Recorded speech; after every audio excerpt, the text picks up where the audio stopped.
only media that have been consistent speaking against bad government and for the purpose for reformers. Matter what yo.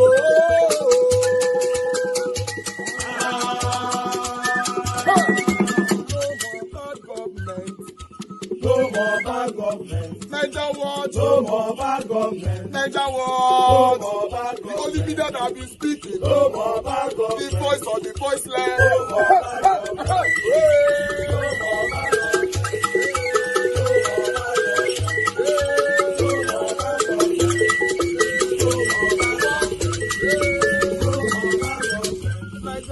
No more bad government. For the poor. No more bad government. Niger what? No more bad government. Niger what media.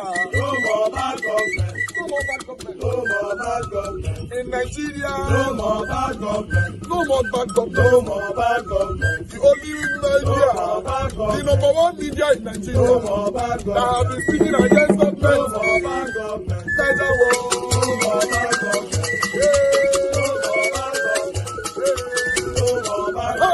Niger what you? The voice of the voiceless. The voice of the voiceless.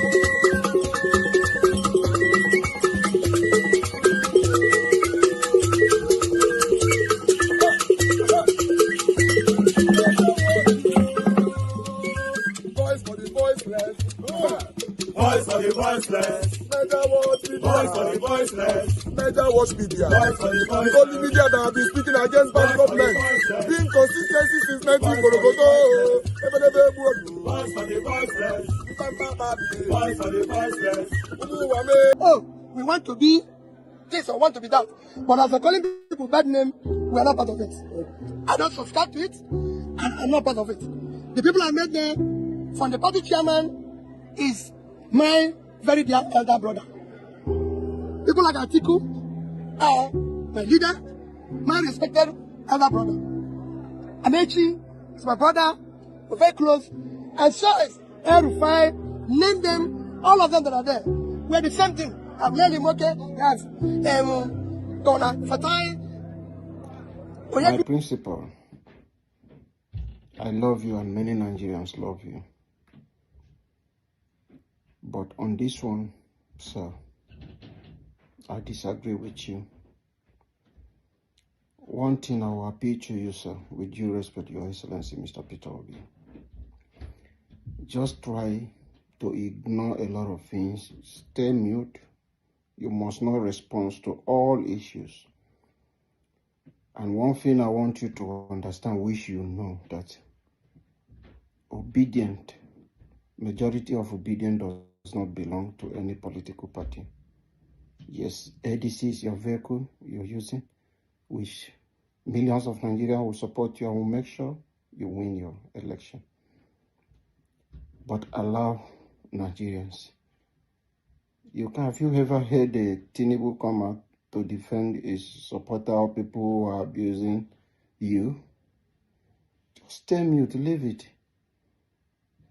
Nigeria love you. We know that only you cannot win it, but if we have at least a better platform, you still need bad or good.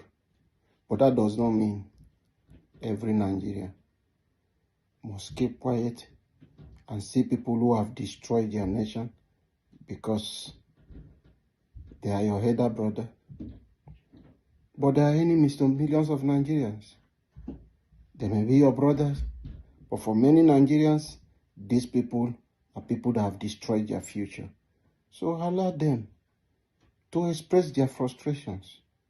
Allow them to speak out. You must not come out to defend everything. You can't control everyone. You can't control everyone. You can't control all your supporters. And you've even mentioned that most of them are not your supporters. So it wasn't necessary for you appealing to Nigerians who are not happy with corrupt politicians not to speak. I disagree with you on that, sir. Allow us to pour out and vent out our frustrations. We want you to be the president of Nigeria because we want things to go in the right direction. But however, try to ignore a lot of things. It's not everything you come out to respond. Went to Turkey, and while what I'm making around on the news is his great fall, I tried to see if I can look at it from a very different angle. And I might sound like a conspiracy theorist here right now, but it is me constantly monitoring or following his trajectory in politics and understanding how he plays and how he controls narratives that is making me sound the way I'm sounding right now. If you remember, prior to the 2023 elections, we saw so many videos of him, pictures of him like he was urinating on himself in his body. You could see videos of him shaking, his hands shaking, and like he had tremor or Parkinson. And there was a popular song that came out then, Baba with the shake, if you remember that period, right? So all that period just to cast a certain narrative like he was terminally ill, and made some key people in the northern political class feel like this guy time is almost up, so let us follow him, and probably he's going to kaput when he gets to power. And when this man got to power, immediately this man got well. And so for me, I try to see the other side of the conversation they do not want Nigerians to see. So when I look at what they are selling us in the headlines, in every story you see out there, there's always other side of the story. So I always try to focus on the other side of the story. And that is where I'm going to with this conversation right now. So let's just briefly watch this interview that aired a few years ago. I am not certain of the year, but I think a few years ago, while Buhari was in power. So let's just watch this interview, please. An Egyptian television news program says that Turkey is clearly a terrorist state with a broad reach. It reports that Turkey is supplying weapons to the terrorist group Boko Haram in Nigeria. 10 TV host Nashat Al-Delhi reported on a leak confirming an intercepted phone call from a few years back confirming the action.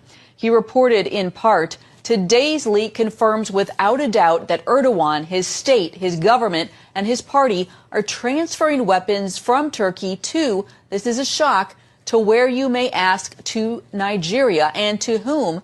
To the Boko Haram organization.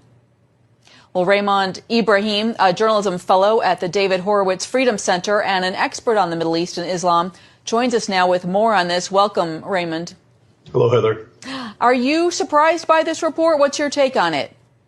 No, I'm not surprised. And my take on it is that the actual tape that was made that you referenced and you quoted was made apparently in 2014 or 15.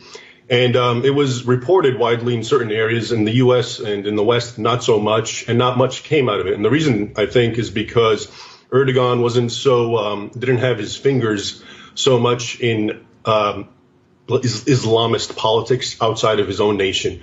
But now that we've seen, Abu Bakr al-Baghdadi, the ISIS Islamic State caliph who was killed recently, and he was found just 3 miles from the Turkish border, which is in fact one of the last, or if not the last bastion of jihadi so-called freedom fighters of attacking the Syrian government.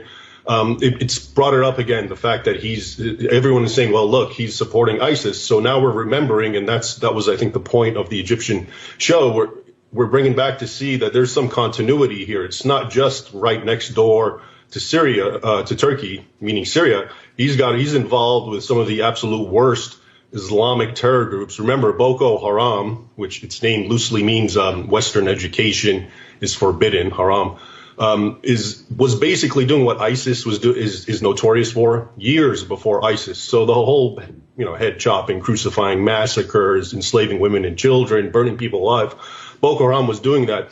And one of the things that international observers have been noticing, especially increasingly, is that their armaments, their weapons, are very sophisticated. And it's even spilled into the Fulani tribesmen in Nigeria and in other parts in Africa. For example, I'm sure you know Burkina Faso, also in Western Africa, attacks on Christians have become horrific. Just in the last few months, there have been so many killed, and always in the context of checking out if they're wearing crosses, if they can say the Islamic Creed or not, and then being butchered and so forth. And those tribesmen, the Fulani, who are essentially living almost on a primitive scale, appear with very advanced weaponry. Well, that's really interesting, which would kind of seem to perhaps give more weight to this idea that perhaps Turkey is collaborating with Boko Haram. What would the benefit be to Turkey of collaborating with Boko Haram? Well, there's several theories. One is Erdogan basically is an ardent Islamist, and he is supporting and behind any Islamist movement in any country. He's the Muslim Brotherhood in Egypt. He was allied with Qatar of Al Jazeera as his ally.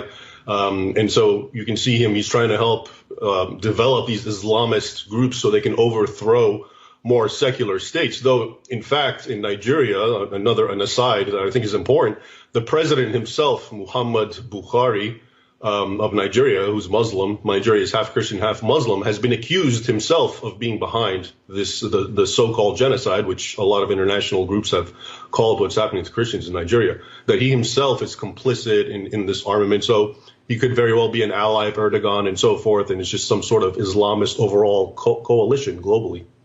I want to ask you, the President Trump, of course, met with the President of Turkey yesterday. Do you think he's aware of these kind of ties to terrorism? And what are your thoughts on that meeting yesterday? Well, in general, I think, what he's aware of is really hard to tell. But I think the meeting in general, Trump and presidents won't necessarily bring up all these things, obviously. So when he met, for example, in Saudi Arabia with the king and so forth, he doesn't really mention human rights abuses and so forth for whatever strategic tactical reasons. So it's really hard to predict, but I think he needs to be aware because Erdogan's he's got his fingerprints everywhere now. It's not just Syria, which is very obvious, but now there's older evidence of him involved in Nigeria and also in Turkey itself, the Christian population, the minority there. And remember, Turkey was originally entirely Christian. It was Anatolia. It was actually where St. Paul wrote all his epistles to. They're really being treated badly and discriminated against, and a lot of hate preaching in Turkey is increasingly against Christians and Jews. So definitely Turkey's going down the wrong path with Erdogan, though many Turks themselves remain committed to the Ataturk ideal of secularism. Well, we are out of time, but Raymond Ibrahim, thank you for your time and your insights here. Thanks, Ray. All right. This was a CBN news apparently in Trump's first term. That should be probably within 2016 down to 2020. I think that should be when this news came out. And you can see all that was said about the current president of Turkey, Erdogan, and his support and financing of Boko Haram in Nigeria as of then. What caught my fancy and why I had to do this video was when I saw his post yesterday. Let me read it verbatim. He said, "Nigeria is a country of strategic importance with which we maintain close cooperation on many issues concerning the Islamic world, especially Palestine, within the framework of the Organization of Islamic Cooperation and the D8. This is the president of Turkey officially addressing the world on the relationship between Nigeria and Turkey. Meanwhile, for those that might be watching this video for the first time, Nigeria is actually a secular state. We are not an Islamic state as was quoted by this man. And he could have addressed Nigeria as having a bilateral relationship with the giants of Africa or find a different term. But going through that Islamic world, that Islamic term shows you the intent of these guys and why they had to come together to have that meeting. But let me now buttress further to bring more light to what I'm trying to say here. When Trump was rumored to have wanted to come to Nigeria to intervene and everything, somebody made a very fair statement and rejected Trump's coming. The man called Sheikh Gumi, if you all remember him. And in the midst of everything, when the whole heat was coming in, Sheikh Gumi disappeared and went to where? Turkey. And Sheikh Gumi came back from Turkey and he was saying Nigeria should not collaborate with America. Instead, Nigeria should collaborate with Turkey or Pakistan for security. And few weeks after this statement, Bola Tinubu found himself in Turkey. Nigerians, are people adding one and two together? Or should I say the rest for you guys? Well, morning, and thought it's very important that I do this. With a very painful heart, right, and thoughts. I want to say this very quickly, and please, I would ask and request that you all help me share this video. You see, I get very pained when I hear Nigerians say that politics is a game. And so I dare to ask, a game of what? And to what end is that game? To what end you playing a game winning that leads to no result? To what end? You playing a game with the lives of citizens and your people. Politics, my dear young people, is not a game. Politics is about leadership. Politics is about delivery. Politics is about accountability. Politics is about leadership.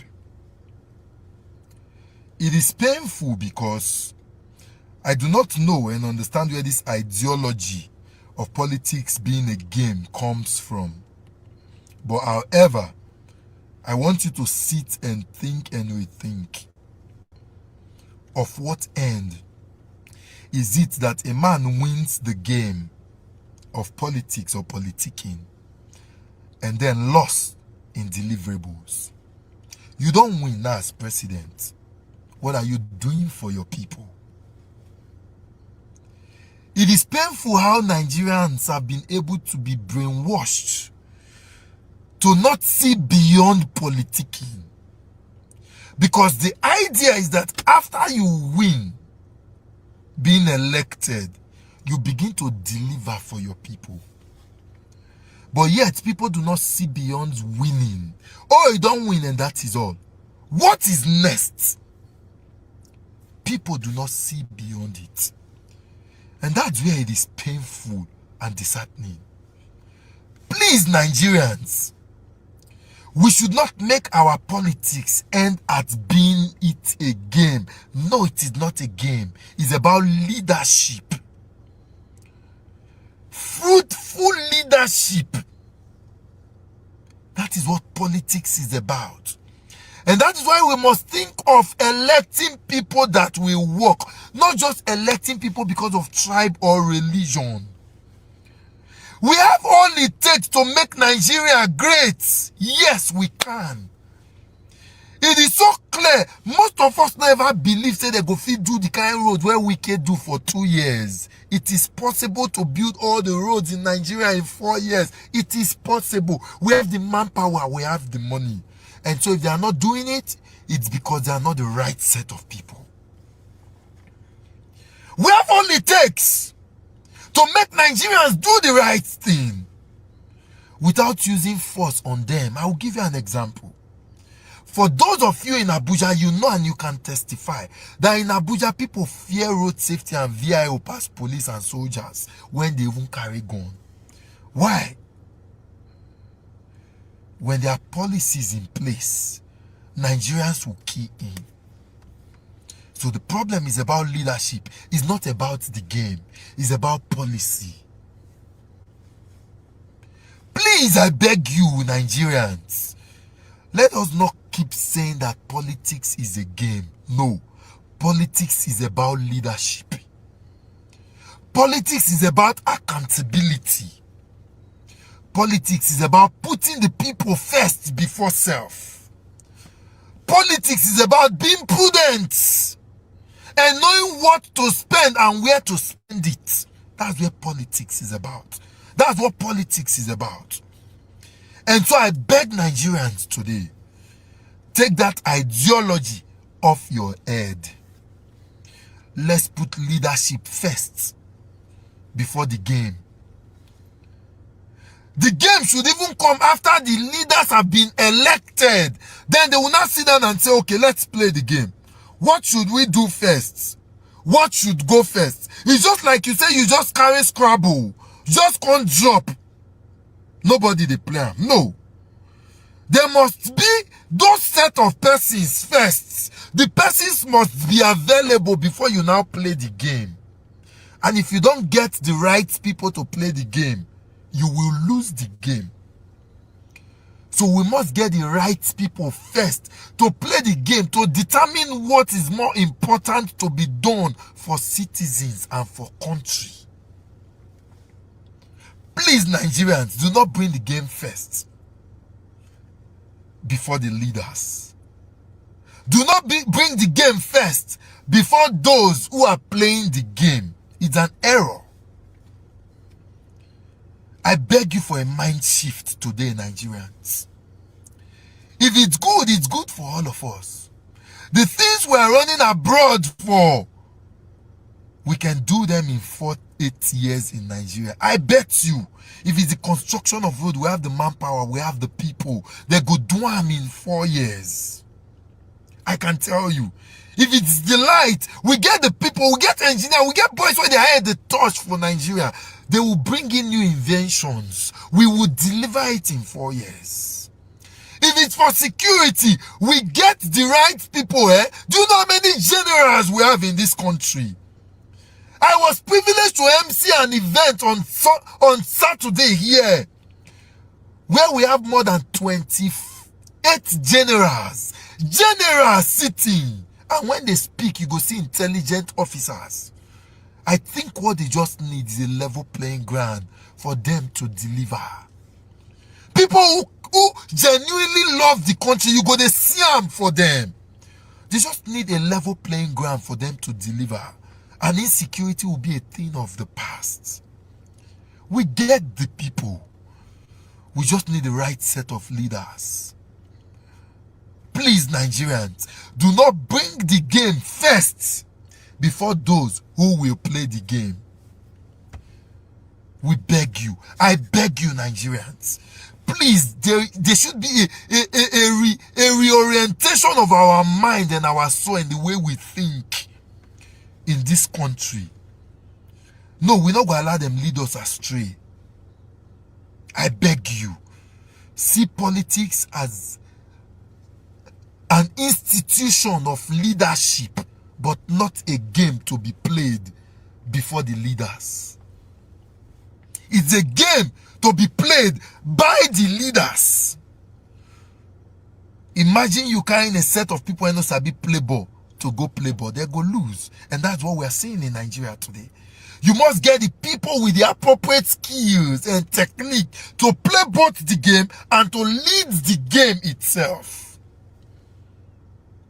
Please, can we rethink Nigerians? And then, you see this idea where people will be saying, oh, I don't want to waste my vote. I don't want to waste my vote for somebody that will not defend my vote. How did we get here? How do we need a man to defend your vote if it's not a country that is upside down already? Votes should count. And so if it is not happening that way, that means we are operating an abnormal situation. This situation is abnormal. Because what you need to do in a country that things function properly, go there and just vote. Leave your vote. It will count. It is about the will of the people. And I assure you today that every vote will count. Every vote will count. Don't let them trick you with, oh, your vote will not count. It will count. You know why they are doing that? They want to discourage you so that a lot of you will be discouraged and you will not go to vote. But guess what? They know that the vote will count. That is why they are still doing everything they are doing to also talk to Nigerians and deceive Nigerians and brainwash them to believe in that which they want so that they can manipulate. As I end up, I want to beg you, do this sacrifice. Go and get this. You see this? You see this? This PVC, go and get your PVC. Go and get it. Do everything you can to go get your PVC. Everything you can. That's the power that we all have. Irrespective of who you want to vote for, just go and get your PVC first. Let the winner even know, say, now we vote for them. But I can assure you that it will be difficult to rig an election that the margin is widely cleared. It will be difficult to rig that kind of election. Go and get your PVC. It is very important. And you see, 2027, we will all come out strong. The biggest mistake any party will do is to want to rig the 2027 election. I swear, Nigerians will not believe. The world will not believe if they rig this 2027 election. The world will not believe. I mean it. I'm not just saying it about me, but guess what? People are tired and people are ready to give it all for what is coming. Please go get your PVC. Of January 2026, something happened that should make every Christian and non-Muslim in this country sit up and pay attention. So, the Nigerian Financial Reporting Council, FRC, revealed that they are integrating a full-blown Sharia banking system into the Nigerian Financial Reporting Framework called the NFRF. This means they are bringing in the full standard from the Accounting and Auditing Organization for Islamic Financial Institution, also known as AAOIFI. These are literally the global rulebook for Sharia compliant finance. They announced it at a massive stakeholder meeting in Abuja on 21st of January 2026 by Dr. Rabiu Olowo, the FRC boss. He made it crystal clear that the goal is to make Nigeria the leading hub for Islamic finance in Africa. The implementation starts as early as Q1 of 2026. They called it non-interest finance to keep you calm, but we all know this really means they are embedding Sharia principles deep into our national financial system. Now, why should you be scared if you are a Christian or just not a Muslim? Because this opens door for whitens that force Islamic religious rules into everyday matter, even for people who don't follow that faith. Let me explain to you the key pieces they are pushing in simple terms. Number one is the zakat deduction. Zakat is one of the 5 pillars of Islam. It is a mandatory alms giving, basically a religious tax of 2.5% of one's annual wealth that Muslims must pay to purify their money and help the poor according to Sharia law. Under these new standards, systems for calculating and reporting zakat could be built into official financial reporting and possibly even to the tax frameworks. That means more official channels from Islamic religious obligations to flow through the government-regulated system. For non-Muslims, it raises the questions like, will this create pressures or incentives that favors those who comply with Islamic giving rules over others? In a country divided by religion, this feels like another layer of favoritism creeping in. Number two is the sukuk bonds.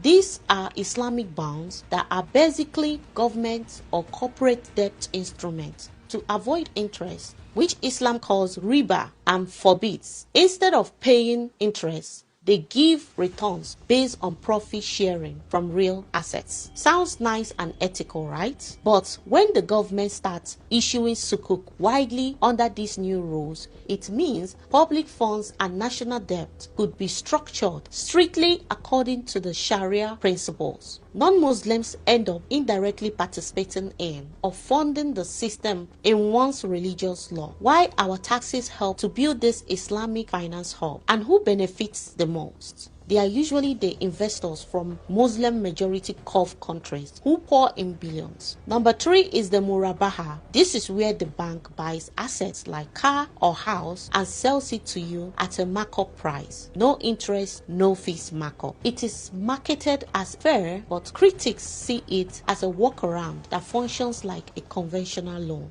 The danger is, as this product becomes standardized nationwide through the NFRF, everyday banking for everyone, including Christians and non-Muslim, this could shift towards a Sharia-approved model. Banks might prioritize this product, making it harder to avoid if you are not comfortable with religious underpinnings. And don't forget the oversight risk, because our system is already full of holes. First is the FATF, which stands for Financial Action Task Force. Nigeria has been grey-listed before because our anti-money laundering rules are weak. Terror groups like Boko Haram and ISWAP exploit these gaps to move funds, expanding specialized Islamic finance channels through ironclad checks creates new blind spots. Formal Islamic banking requires complex, asset-backed deals that might look legit on paper but hide dirty money flows if oversight fails. And the second one is NFIU, which stands for Nigerian Financial Intelligence Unit. This is the agency that supports to track terror money, but we have seen how slow and selective they can be. When you layer in complex Sharia complaint products,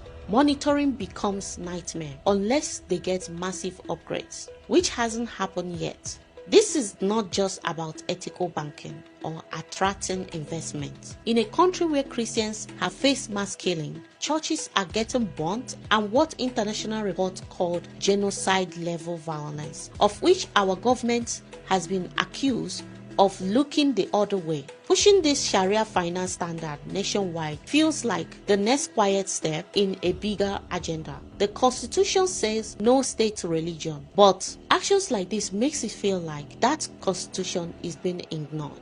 If this doesn't wake you, ask yourself this question.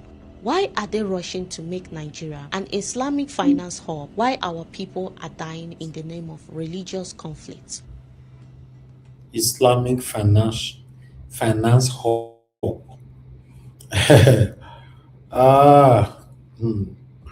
Never see anything, especially for those that is still fighting for these people for in the name of it come from my village. I never see anything.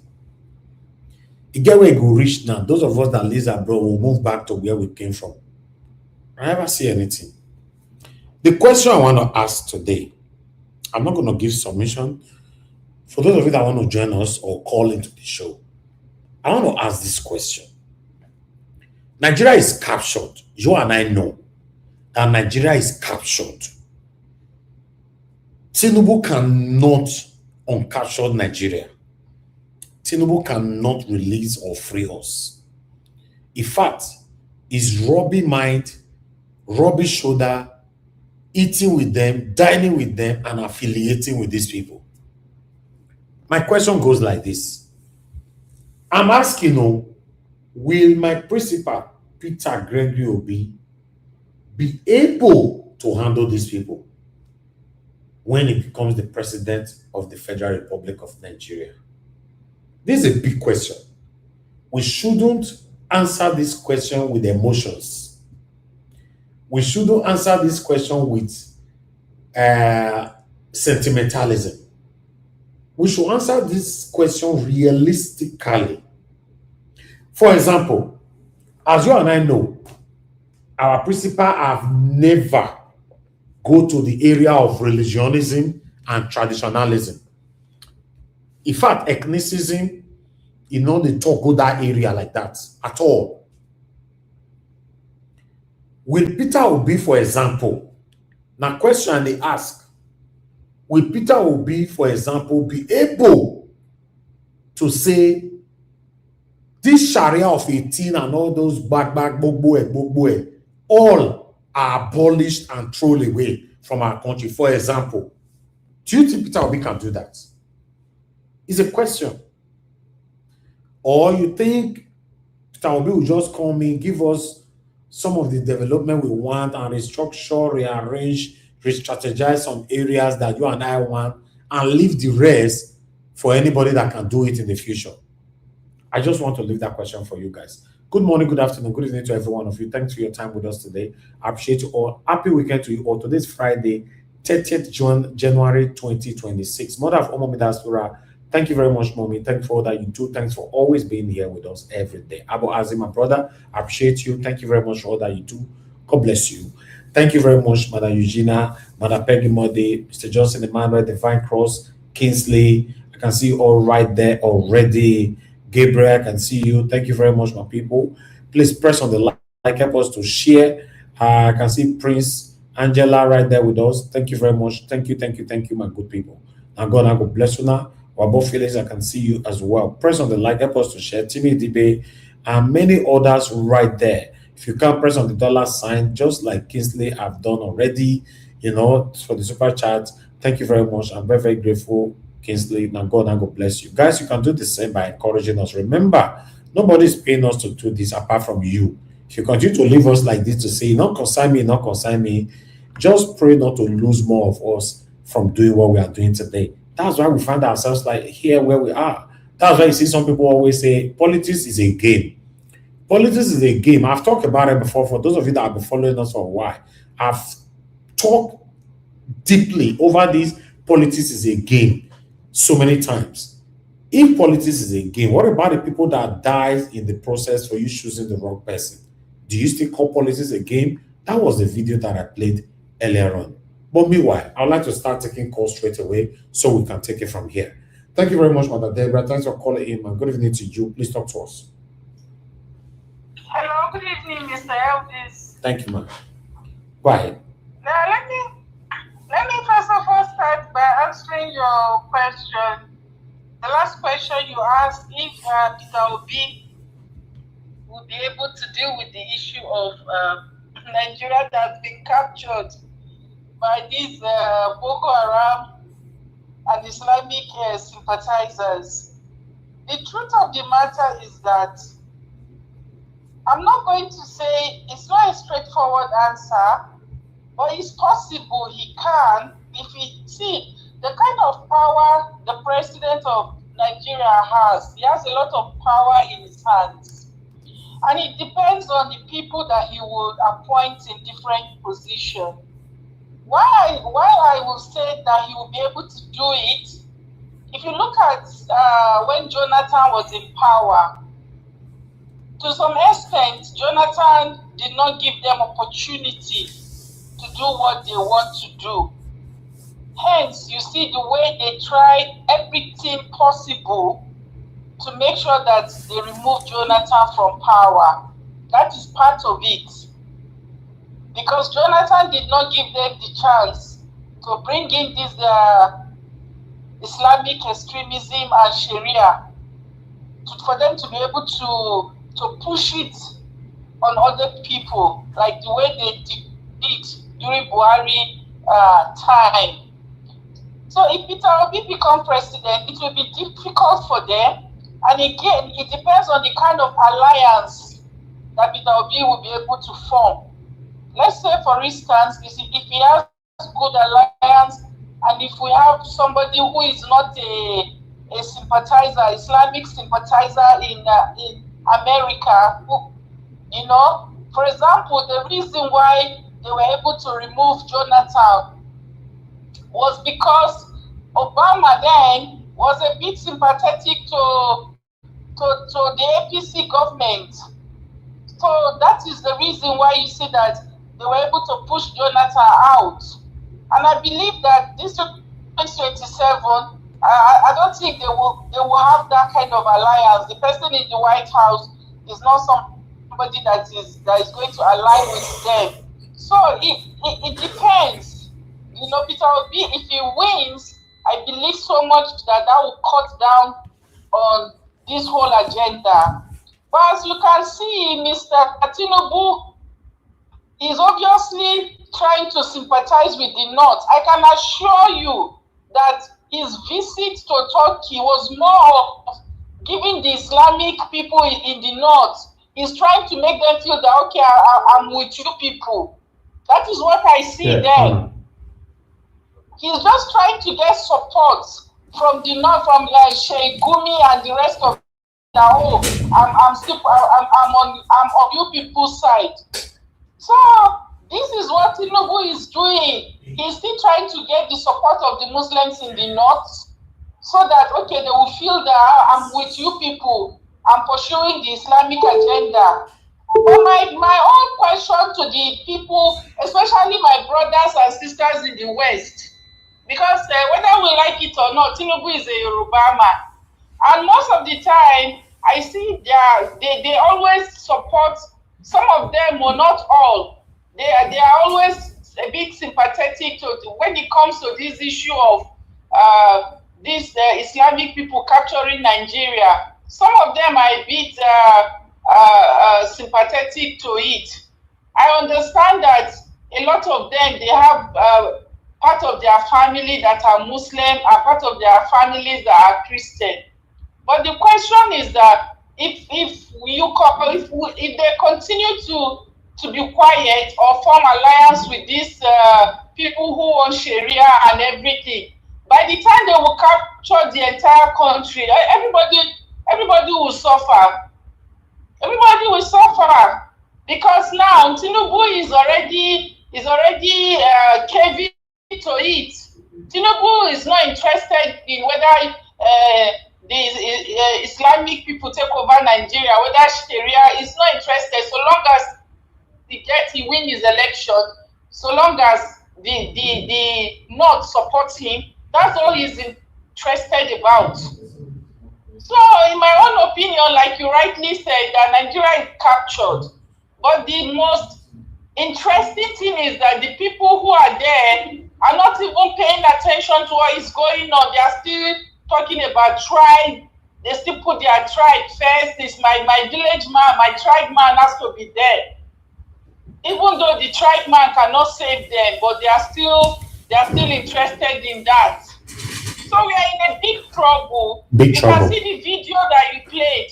You see what that lady is saying. You see what the other man is saying about how they are killing Christians, how they were asked to kill Christians in Kaduna. You see all these things, all the information is out there.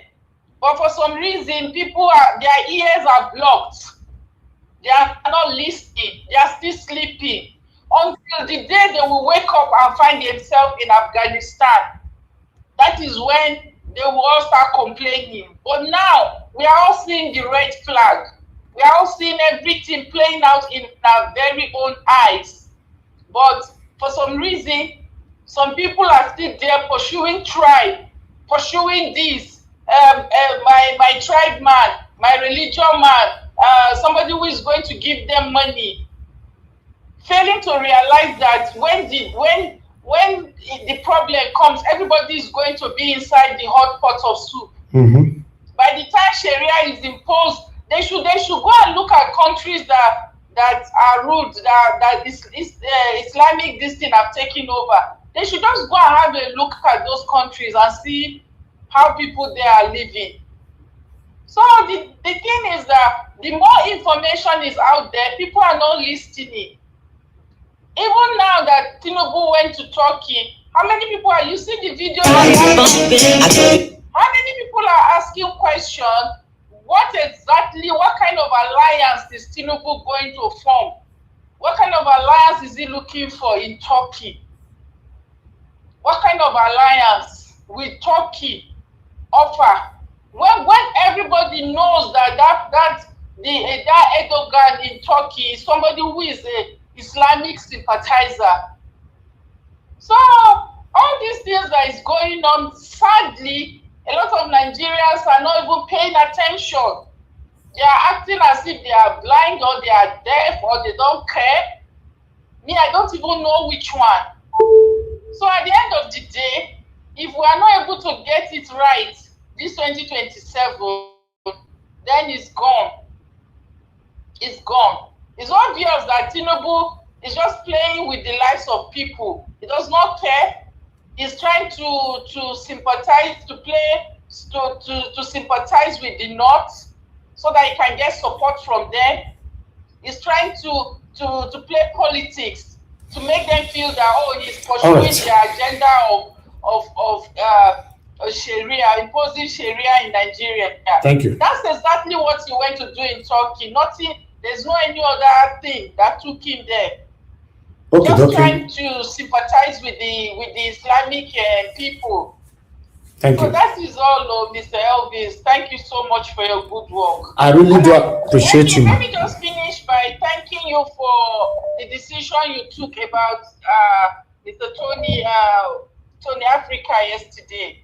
Well done. I think it was about time that you acted like that. People should understand that they are accountable for the things that they say. They should take accountability for things that they say, not just coming to say anything and get away with it. And I mean, that was a very good stand that you took yesterday.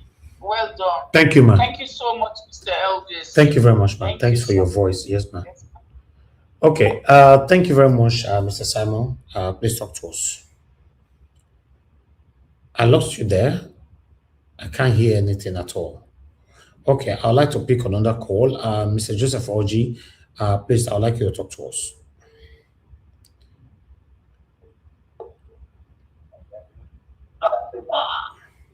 Hello, Mr. Elvis. Thank you, sir. Good evening to you. Talk to us. I greet you and I greet everybody on the panel. I greet Mr. Alabo, Jonathan Kingsley, Mommy Diaspora, and all those on the comment section.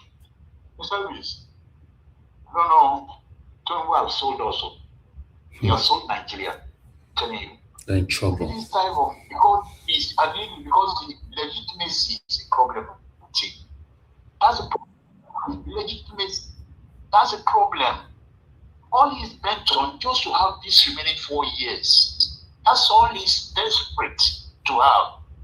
Just that's going to that Turkey is just a shot to be able to pacify the Fulanese, the caliphate in the north. That yes, I'm with you guys. I haven't forgotten you guys. That's exactly what it is. Just to grab this power. That's all. There's no other thing. All this is, because let me tell you, if you know about Turkey, particularly this Erdogan man, this guy, if you know what he's done in the past, I'm telling you, it's something that he cannot allow in his own country. He pushes it across to other Muslim countries. And that's exactly what he wants to do in Nigeria. I'm telling you. You know, when it comes to fundamentalists, this guy normally fish them up and kill them immediately. Even the next door to them, the Kurdistans. You see the way normally deal with them. You see, it's a shame. It's a total shame. You know, you can imagine the reason why EU don't want him in for a long time. He should have been in the EU. They know him. They know they know what he does, and that's why they refuse them to join the EU, because they know Turkey will be a gateway. It will be a gateway for the rest of the Muslim, all those fundamentalists, to start trooping into Europe and other places. That's why even without that, you still have all of them still going. You still have Turkey, a lot of Turkish in Germany and other areas, even in England, in UK, London, UK. I'm sure Mr. Elvis, you know what I'm saying. They're all over the whole place. Can you imagine if they allow them into the EU? And this is the kind of person, Mr. Tinubu. Our problem is just, you see, the problem with Mr. Tinubu, our president, is illegitimacy. That's the problem. He hasn't got it. He hasn't got it. So the only way he can come back is to do the same thing with the Northerners. That's all he can do. And you tell me now, what is the way out?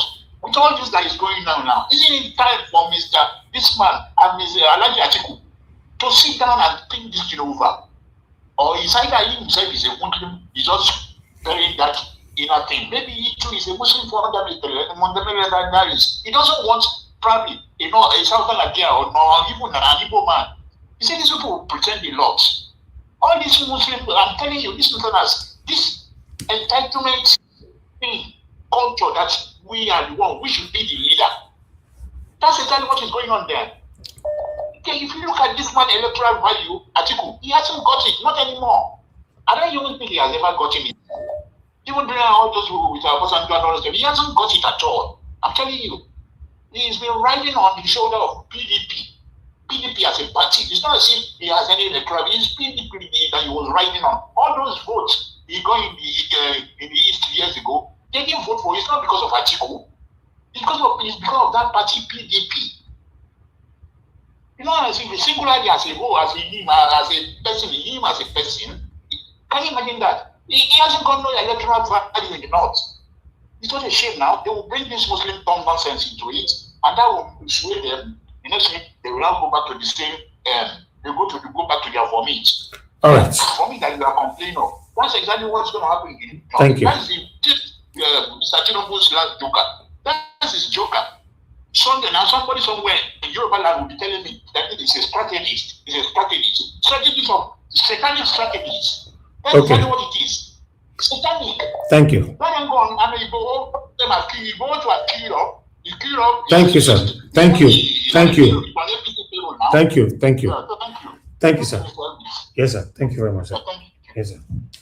Okay, let's take another call here. Good evening to you. Your name, are we calling us from? Hello. Hello.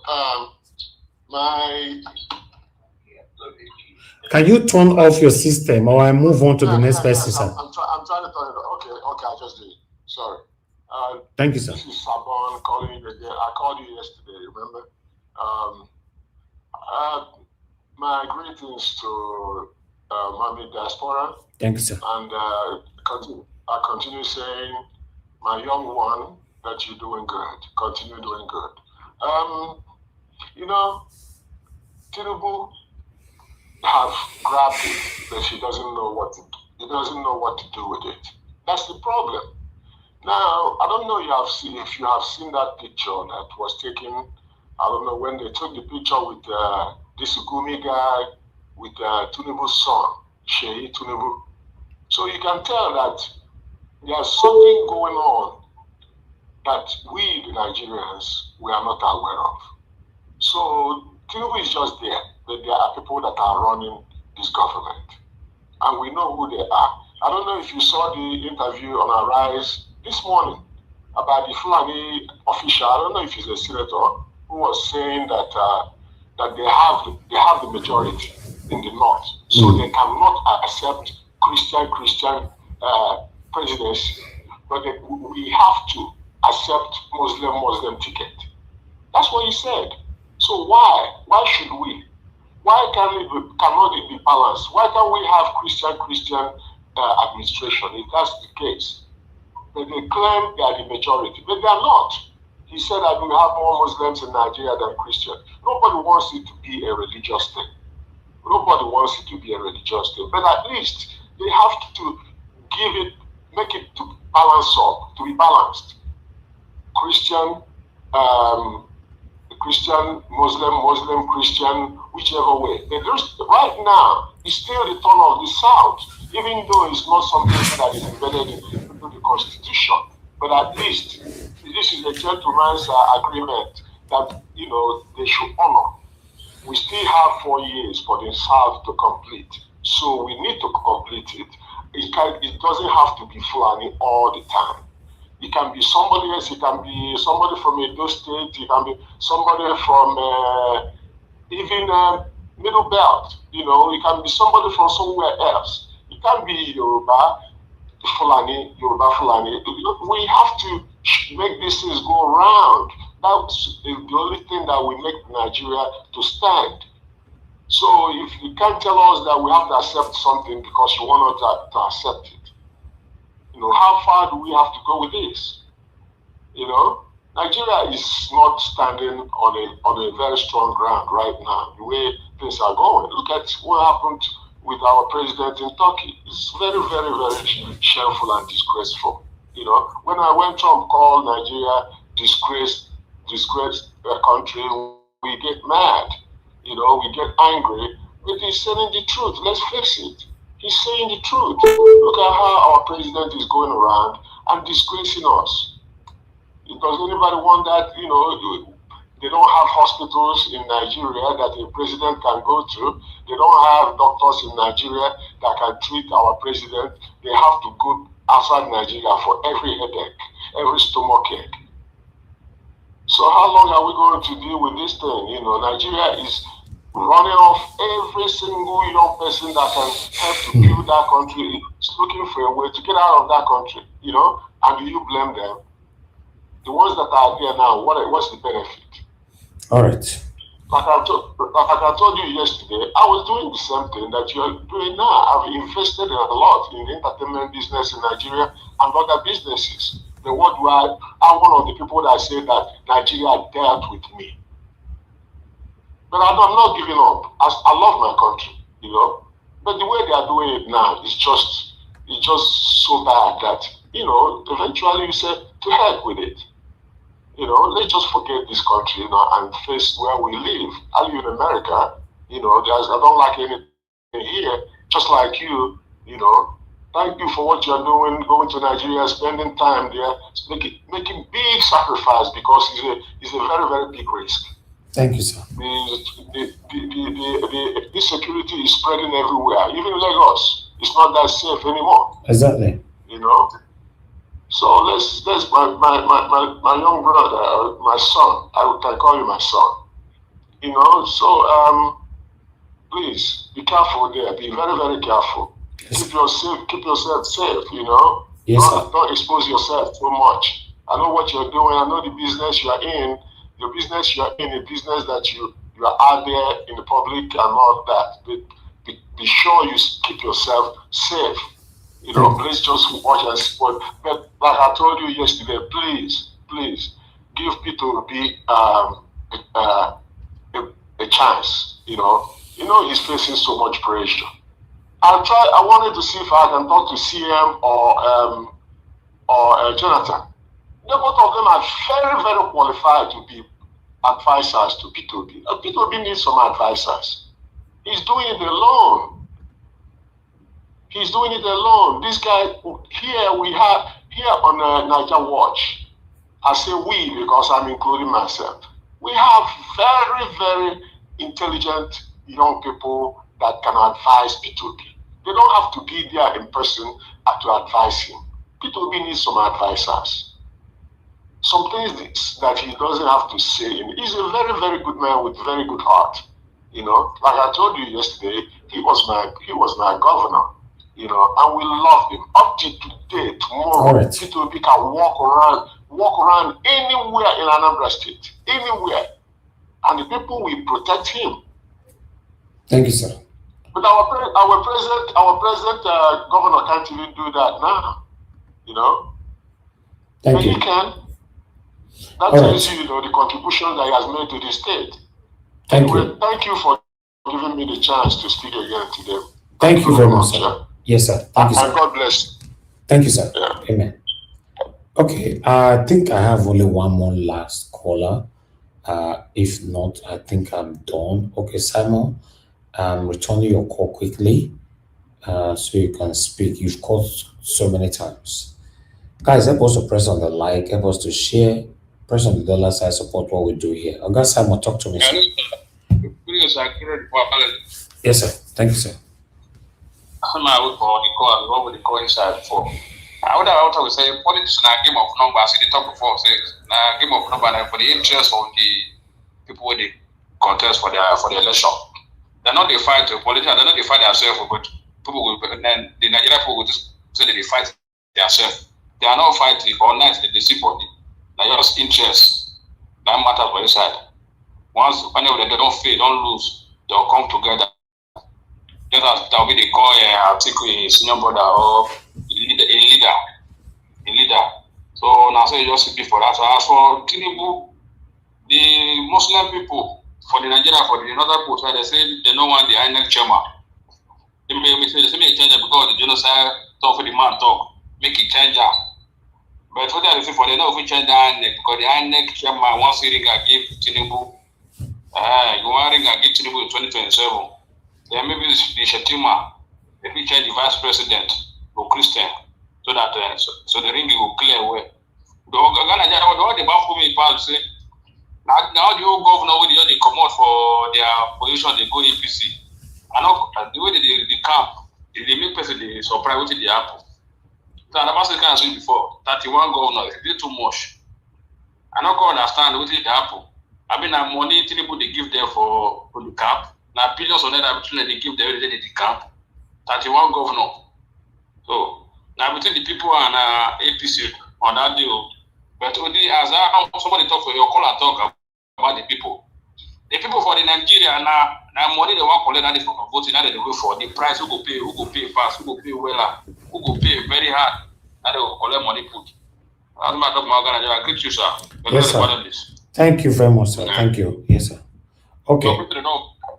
Okay, I think you say you don't finish. I don't know, so you still want to talk again, but still, I want us to move on right now. I appreciate you all my people, and God bless you. Now, for those of you that want to join us, this is the best time for you to come in and let's do this together.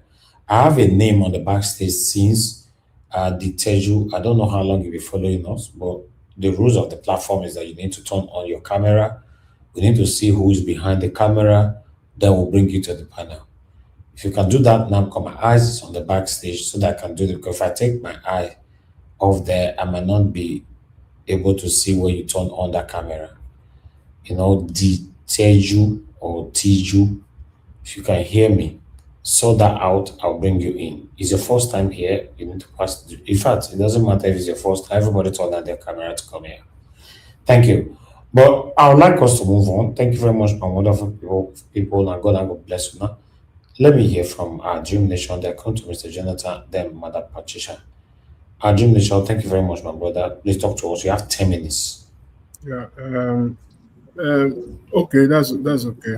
I will take over after Mr. Alabo. Hello, Okay. Mr. Okay. Okay, Um, Mr. Jonathan, you can go ahead then. yes, thank you. I have a meeting shortly. Yeah. Oh, good. But Thank I you, will Mr. be Jonathan. I will say that meeting where you dey go, you not go take for there, because we need you back here. yeah, I'll be following the platform. Yes, yes. Okay, thank you, sir. Thank you, Mr. Evans. I really appreciate you. God bless you for the good work you are doing. Mr. Alabo, thank you very much. God bless you. And my fellow panelists, I greet you all. You're all welcome. Mami Diaspora, good evening. God bless you greatly. My fellow commenters and all the callers, I greet you all. You're all welcome. God bless you all. One of the videos that you showed, I pay attention to two of them. More attention uh, to two of the videos. One of them was a guy who was talking about for us to pay attention, to look at the other side of the story in Nigeria. Always look at the other side, which is what Nigerians lack. We are not doing that. And that is the reason why it's part of the reason why we are where we are now. Nigerians always jump to the conclusion and believe everything that comes from the government. I don't know whether it is maybe they have been shamed, or I don't know what to call it, because I believe that Nigerians are smart, very, very smart people. But when it comes to this, I don't know, maybe there's something behind it. Because Nigerians are the set of people that if you deal with a Nigerian, an average Nigerian once, or you cheat him, or you outsmart him, that will probably be the last time. You can't cheat him or outsmart him again. For most Nigerians. But when it comes to our government, they continue to cheat, they continue to steal, they continue to outsmart, they continue to tell lies, and Nigerians, educated Nigerians, will just be absorbing it, just be taking it in. That's why you need to look at the other side of the story. Anything at all that comes from the Nigerian government, you must look at the other side of the story. Don't just take it. If we continue to do that, it will be, look at just what happened in Turkey a few days ago. The story that Ononuga put out to Nigeria, that Mr. Tinubu is just, it just, and the media too helped them to perpetrate that story. I saw Rufai on Arise doing the same thing. Sheung, anybody can sleep, anybody can just fall down and all the rest of it. But they will not see the other side of the story. The story that the government is trying, the one that they push to you, the one that they shovel down your throat, you will just take it and run with it. We all know that this man is not fit to be president. He has never been fit. He is not fit to be the president. Talk less of a nation like Nigeria. Dati Baba Ahmed said prior to May 29, 2023, in that famous interview that he gave on channel before Tinubu was sworn in, he looked into the camera directly and he called on the CJ of Nigeria. He called him directly, Mr. CJ, if you go ahead and sworn in this man, that's what he said. If you go ahead and sworn in this man, democracy is gone. He said it, and ready to face the consequences. And that is what we're seeing today. Yes, democracy has gone in Nigeria, unless we're just deceiving ourselves. Buhari did the damage that just perhaps someone else can just come in and restore. But Mr. Tinubu just came to do the finish work. He's a finisher to wreck the country completely. The other interesting story that piqued my interest, the video, was the lady who was talking about the Sharia financial system. Whether we like it or not in Nigeria, Nigeria cannot get out of Sharia except the West come to the rescue. Nigeria on its own, the Nigerian people, we can't, because it has been entrenched so much. And they are now on the final leg. That final leg will bring me to the question that Mr. Elvis, you asked earlier. Can Mr. Peter Obi do anything at all when it comes in as per Sharia? My answer to that is this: he can't. Mr. Peter Obi will not be able to do anything because he cannot. He can't. He won't be able. He will want to do it, but see, they are now on the final leg, of entrenching Sharia. This is we have this window of 2 years. Unless it is completely resisted, it will be next to impossible. It will take a country like United States to get us out. Because when they are, one thing is the fundamentalist, the fundamental Sharia, that is one part. They will play that part. But once it is entrenched financially into the system, it becomes almost impossible. Last year, since Tinubu came in, till date, till 2025, the Nigerian government, through the central bank, have raised over 7 trillion Islamic bond. 7 trillion. On paper, what we see today is about 2 to 3 trillion. Is all there. The debt management office is there, what they are saying. But if you calculate the one from 2025, because you won't see the data of 2025 now, we'll be seeing that sometime this year. As we speak, they have raised almost 7 trillion of Islamic bond. And these northerners, they are buying it like crazy. They are buying those Islamic bonds. So how will Nigeria, you are indebted to them. You are indebted to them. Since 2020 till the end of last year, they brought on board 3 Islamic bank. 2 in addition. One was already existing, the Jazz Bank, Lotus, and Summit. These are the 3 Islamic banks, well capitalized, fundamentally and structurally capitalized. So how Nigeria will get out of Sharia, if they complete this session, it will be impossible. It will only take, an outright fight or war, because the Nigerian state will literally collapse economically. These are the facts. Because if you continue to buy their bonds, then you are indebted to them. Then your economy is dependent on them. And when they pull the trigger, even when Mr. Peter will be sitting in the room, he will factor that in. If I do this, what will happen to this? So that's why I came to the conclusion that it will be very, very tough. We still have a window, I believe so, to stop this Sharia completely. But if nothing is done, I'm afraid, I'm just afraid, Nigeria will effectively become an Islamic state. The ball is also in the court of our religious leaders.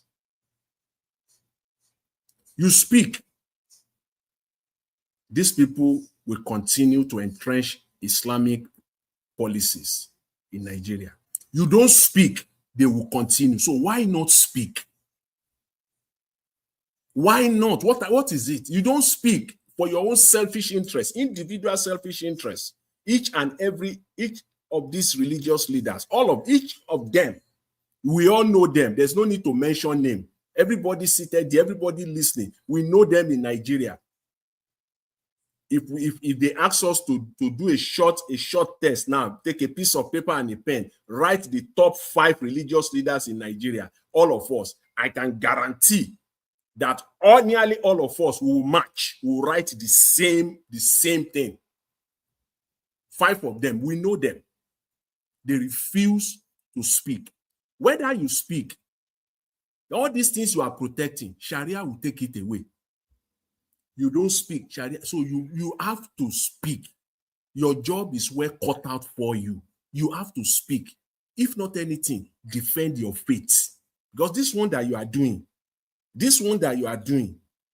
all this empire that you are building, Sharia is just with it. In fact, you will sleep, you will wake up in the morning, it's all gone.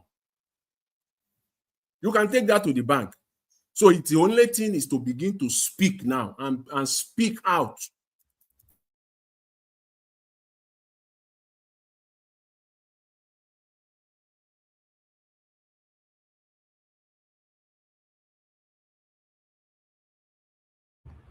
Can anybody hear me? Mr. Jonathan, you are muted. He's Sorry. muted. Yeah. Sorry. I'm sorry about that. I think I was just saying that lastly, that Mr. Tinubu's trip to Turkey, that it owes no water, has no bearing of any kind on Nigeria, economically, politically, nothing. It has nothing. If anything, it's just Mr. Tinubu. It's just for Mr. Tinubu it's just for his own political interest alone. All this idea about signing bilateral, agreement, I think 9 of them or 8 or 9 of them, it owes no water. There's no bearing. Because I said it the other day, as far as I'm concerned, it is all about insecurity in Nigeria. It is all about the economy. And when you put that trip side by side with the Nigerian economy, who are the people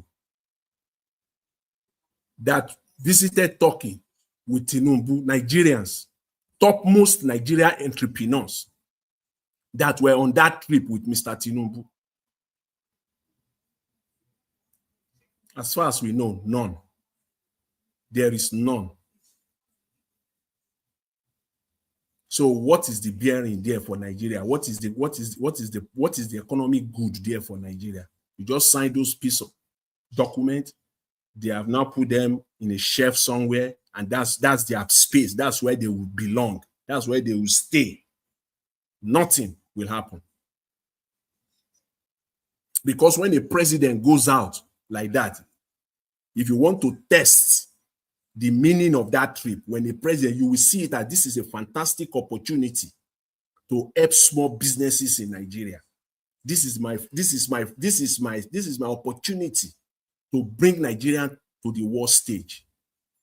Present Nigerian businesses. You will go there with your people. You will present Nigerian businesses. We did not see any of that. So it was no bearing. It has nothing. It was all a game. Whatever it is, some people have described it, it's just to, to satisfy the North and all the rest of it. Just perhaps that could be it. But for Nigeria as a whole, no bearing at all. It's just another waste of time. Photo ops, and that's what it is. So, Mr. Elvis, the bottom line here for me today is that if Nigeria must be saved, that fight is now. Sharia will take over. They are on the verge. They are on the verge of taking over this country. All right. They are about to. And they have gone too far. You know why it's going to be a war? When I say war, you can call it whatever you want to call it. Whether war, fire for fire, whether political war, whether words for words, Whether it's going to be ballistic, call it whatever you want. But there's going to be, for Sharia not to hold in Nigeria, there will be war. They have gone too far. They have gone too far. Thank you, Mr. Elvis. I'll leave it there. I appreciate it. Thanks to everyone. Mr. Jonathan, thank you very much, sir, for your submission and for answering that question. I would like to hear from others on that particular area, the question that I threw to you guys earlier on. But before that, let's see, Mr. Alabo, you can speak now, or you want me to move on? Thank you, Mr. Harris.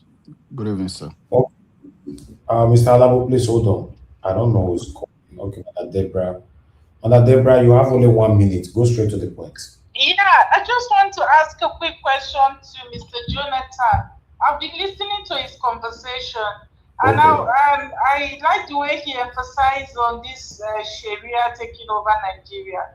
But my question to him, because I know he's from the Southwest, my question to him is this: do the people in the Southwest really understand the danger of this Sharia? And if they do, why are they, why are some of them supporting, working in alliance with the same people that want to bring in this Sharia? Because if you look at the entire Nigeria region, I think the only people who are in one way or the other in alliance with this whole Sharia thing are my brothers from the Southwest, not all. So, Mr. Jonathan, do they really understand the consequences of this Sharia? And if they do, why are they indirectly supporting it? Please, if you can answer that question, I really appreciate. Thank you, Madam Deborah. Let me quickly. I won't take much time because I've spoken on it. See, we have people. We have them in Nigeria. People that we call useful idiots. We have these useful idiots all over the place, and so the Southwest Nigeria is not excluded. We have them in Oyo State as we speak. The former minister under Buhari is advocating for Sharia in the South. He said Sharia will come to Southwest. It's all these Muslim fundamentalists in the South. We have them also, and I must tell you, they have no say. They have no say. They are of the tiniest minority. You can't even count them. You can't even see them. They are these imams, malams. They are all over the place in the Southwest. One of them is the one that I just mentioned, the former minister, I think Kolawole or something like that, under Buhari, who said he wants to be governor, but that's not going to happen anyway. So we have them, but I must tell you, majority of Southwest Nigerians, it can't be. They are not supporting Sharia. That I know for sure. How? But you cannot exclude these fundamentalists that I said, and I characterize them as useful idiots. They are all over the place. They are all these imams. They call them Afa in the Southwest. They call them Afa. All these imams. Those are the ones, and most of them are stark illiterate to even start with. They are stark illiterate. They understand nothing. So, okay, Southwest Nigeria, there's no Sharia. Sharia has no place. Thank you. Okay, thank you for answering that, Mr. Jonathan. Thank you, sir. Okay, Mr. Joseph Oji. You have only 1 minute. 1 minute, sir. Just a quick one. Sorry, please, just a quick one. About this Muslim thing. Mr. Elvis, there is a particular platform. I'm forgetting the name of that platform. I listened to it a few days ago. It's all particularly Yoruba Muslims. Guess what? All deciding they're going to denounce this Muslim religion. All of them, that's what they are propagating. I'm telling you this. Their experiences in Mecca. Al-Maruf, who is a strong supporter of Mr. Tinubu, is from Oyo. He's an Oyo man, a Yoruba man. He's based in the US. Is he Canada or US? He came out and said they treat them like shit. Okay, thank you. Arabs. in this mecca they go to. Thank you, sir. They treat them like Thank- shit. They are relegated to the background. All right. Thank you, Mr. Elvis. Thank I you. just want to chip this in. Yeah, No, don't worry. So the euphoria is going to go up in Yoruba land. Yeah, thank you. Yeah. Very important submission. Okay, Mr. Odowa, your network is putting you in and off. Okay, you're back in now. Mr. Alabo, you finally have the floor. After Mr. Alabo, Mother Patricia, Augustine, give us a mandate, and Mr. Odowa. Okay, Mr. Alabo, talk to us. You have 8 minutes, sir. Thank you, my brother, and God bless you for what you do. Good evening, Thank you, sir. everyone on the panel. A new Nigeria is coming, and that new Nigeria is possible. Mr. Jonathan, thank you for that submission, sir. But there are some things I would disagree with you when you talk about the presence of these people. It's the same way, if you can remember, it's the same thing the Southwest condemned when it happened. Today, Kwara State is gone. Non-Christian can be governor in Kwara State as it stands. It has to be a Muslim. So the Southwest has to wake up. They has to wake up. It's not about it's not going to be possible. They are doing it. You heard the military man who talked about what happened in South Kaduna. In Benue, Nasarawa State was a 95 or 99% of Christian. As it is today, they can't allow a Christian to be governor again. So the more we look, the less we'll keep seeing. And we'll say it will not happen. But in 5 years to come, another regime come. A lot of things is changing, it's happening within a second in Nigeria. And we'll keep saying, this is not possible, it's not going to happen. It's happening. It's happening. It's just for us to face our reality, to see how this thing is no longer speculation, it's no longer propaganda. This is reality. It's happening before our very eyes. The other day I was shouting here. I just want you people could hear me. I said Tinubu did not travel to Turkey for the interest of Nigeria. He's striking a deal because he's making a U-turn to see how he can please the North. Initially, when he entered, he thought he could use power, take everything from them. But now he's interested in second term. He's interested in becoming a fool to get what he wants to get. So he's playing the book. He's playing it at the moment. And he's cashing them. What money cannot buy, more money will get it. He has gone to Turkey to strike deal. Where does a Chegumi travel to? Turkey.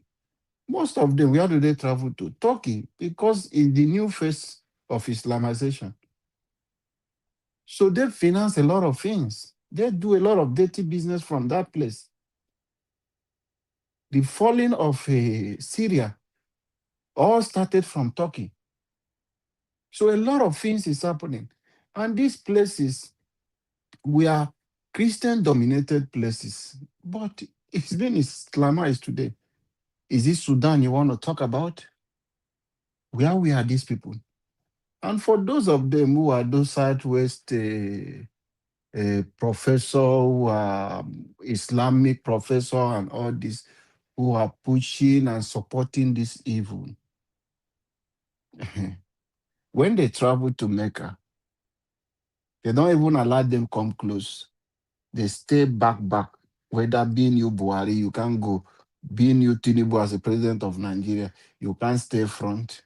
You will be that black person inside one back with one useless people who are working with you. Not that they are high-ranking people. You work with commoners to go and stone on a devil. When the people are worse than the devil they are stoning. It's just hypocrisy of the highest order. I've never seen this kind of thing. Individuals are worse than devil, and they go to a place to say they are stoning devil. Nigerians, we have to wake up. We have to wake up. Mr. Jonathan talk about the Islamic Bank. Yes, it's real, it's there. The suku, which is sometimes they call it suka, which is something the Islamic bond you are seeing. They might not put the Islamic bond there. They might call those their Sharia name sukuk or sukak. And they will use it and deceive you. Those are things they, when you get into it, it comes with a lot of terms and conditions of you using your valuable thing in life. It can be your house, it can be anything. Sometimes they come with this scheme like people do mortgage in the UK, like car finance and all those things. They will come like normal conventional banks will do. Their own is they will come like that and do because they told you, I think, interest, they don't want anything like interest to see they are sinning against their Allah. So they are not giving you money for interest, but they come and acquire that big property, buy it for you, then collect you money, cost, and put anything profit they want to put on top. Then do it for you with a lot of terms and conditions. And at the end, that when you sign it, you are going to fall into their system. And you talk of them buying those things.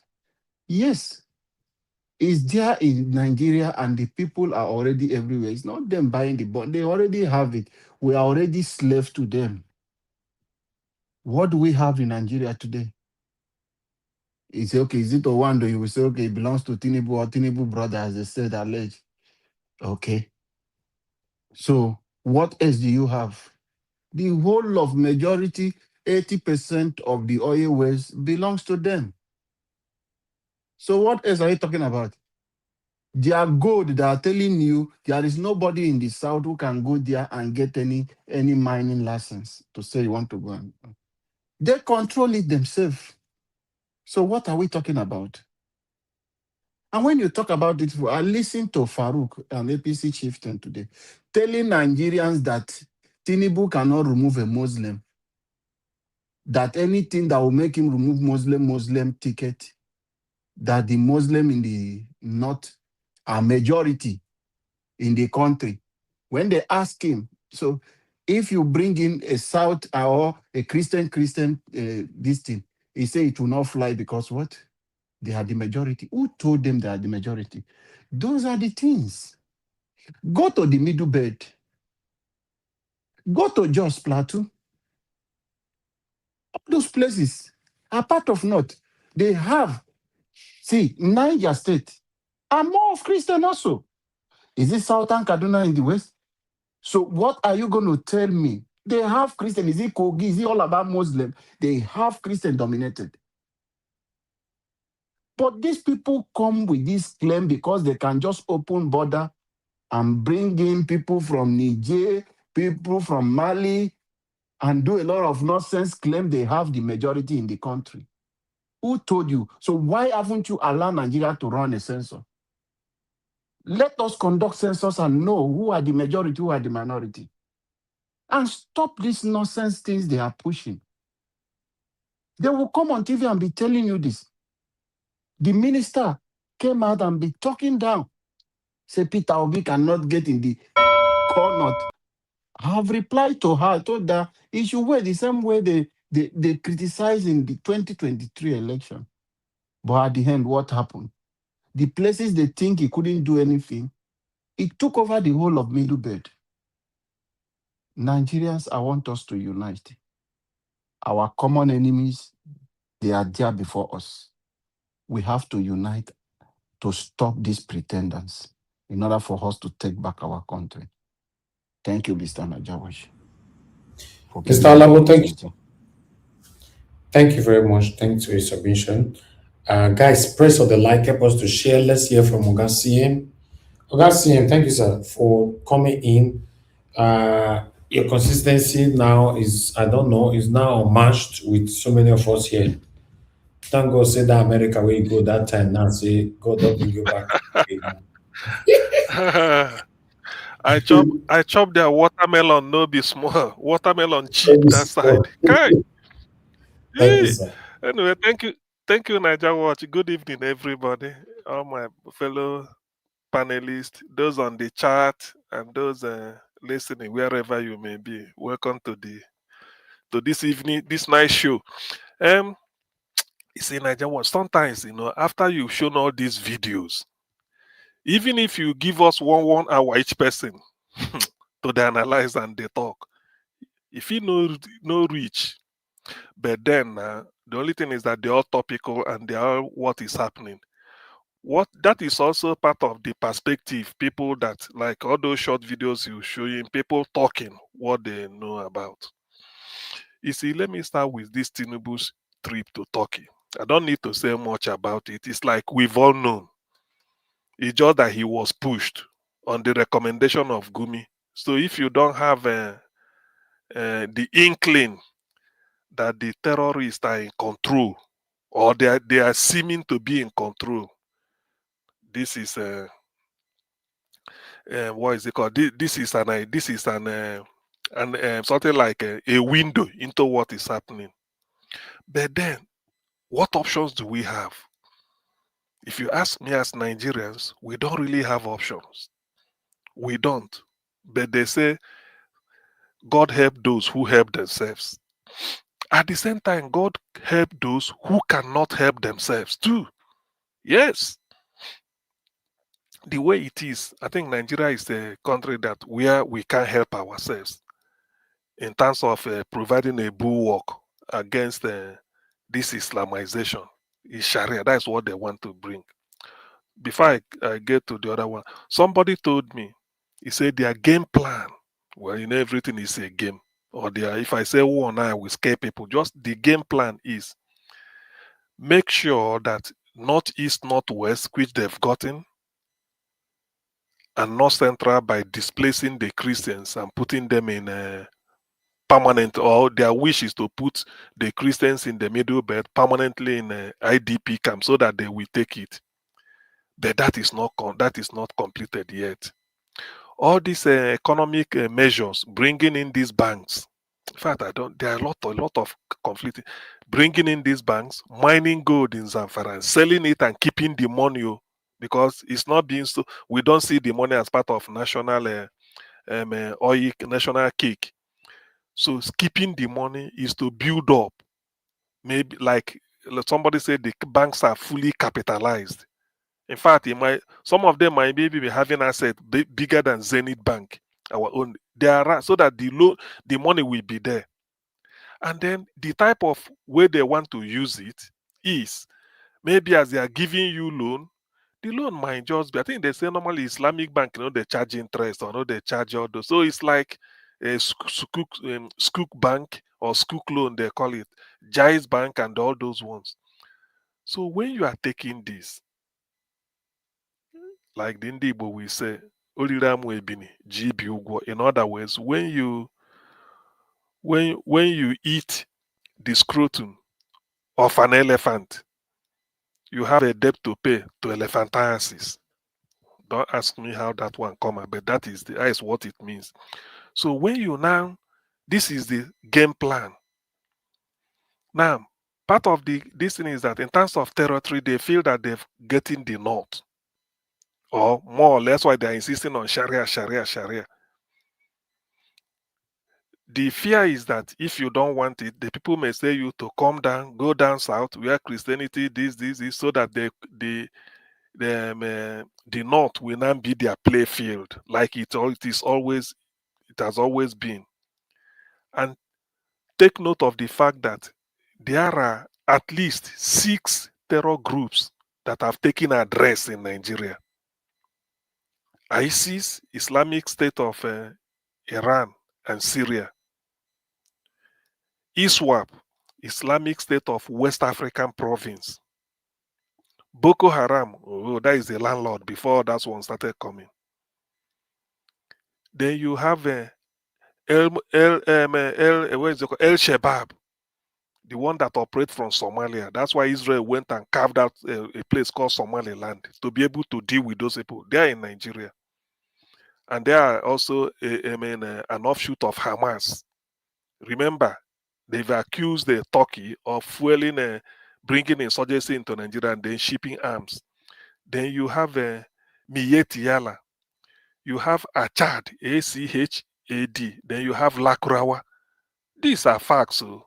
So knowing that, that's why they've now gone to Kwara. Kwara is like the interface. Kwara State is like the interface of the down south and up north. So they just use Kwara as a buffer zone to come there. The intention is to make sure they penetrate Yoruba land.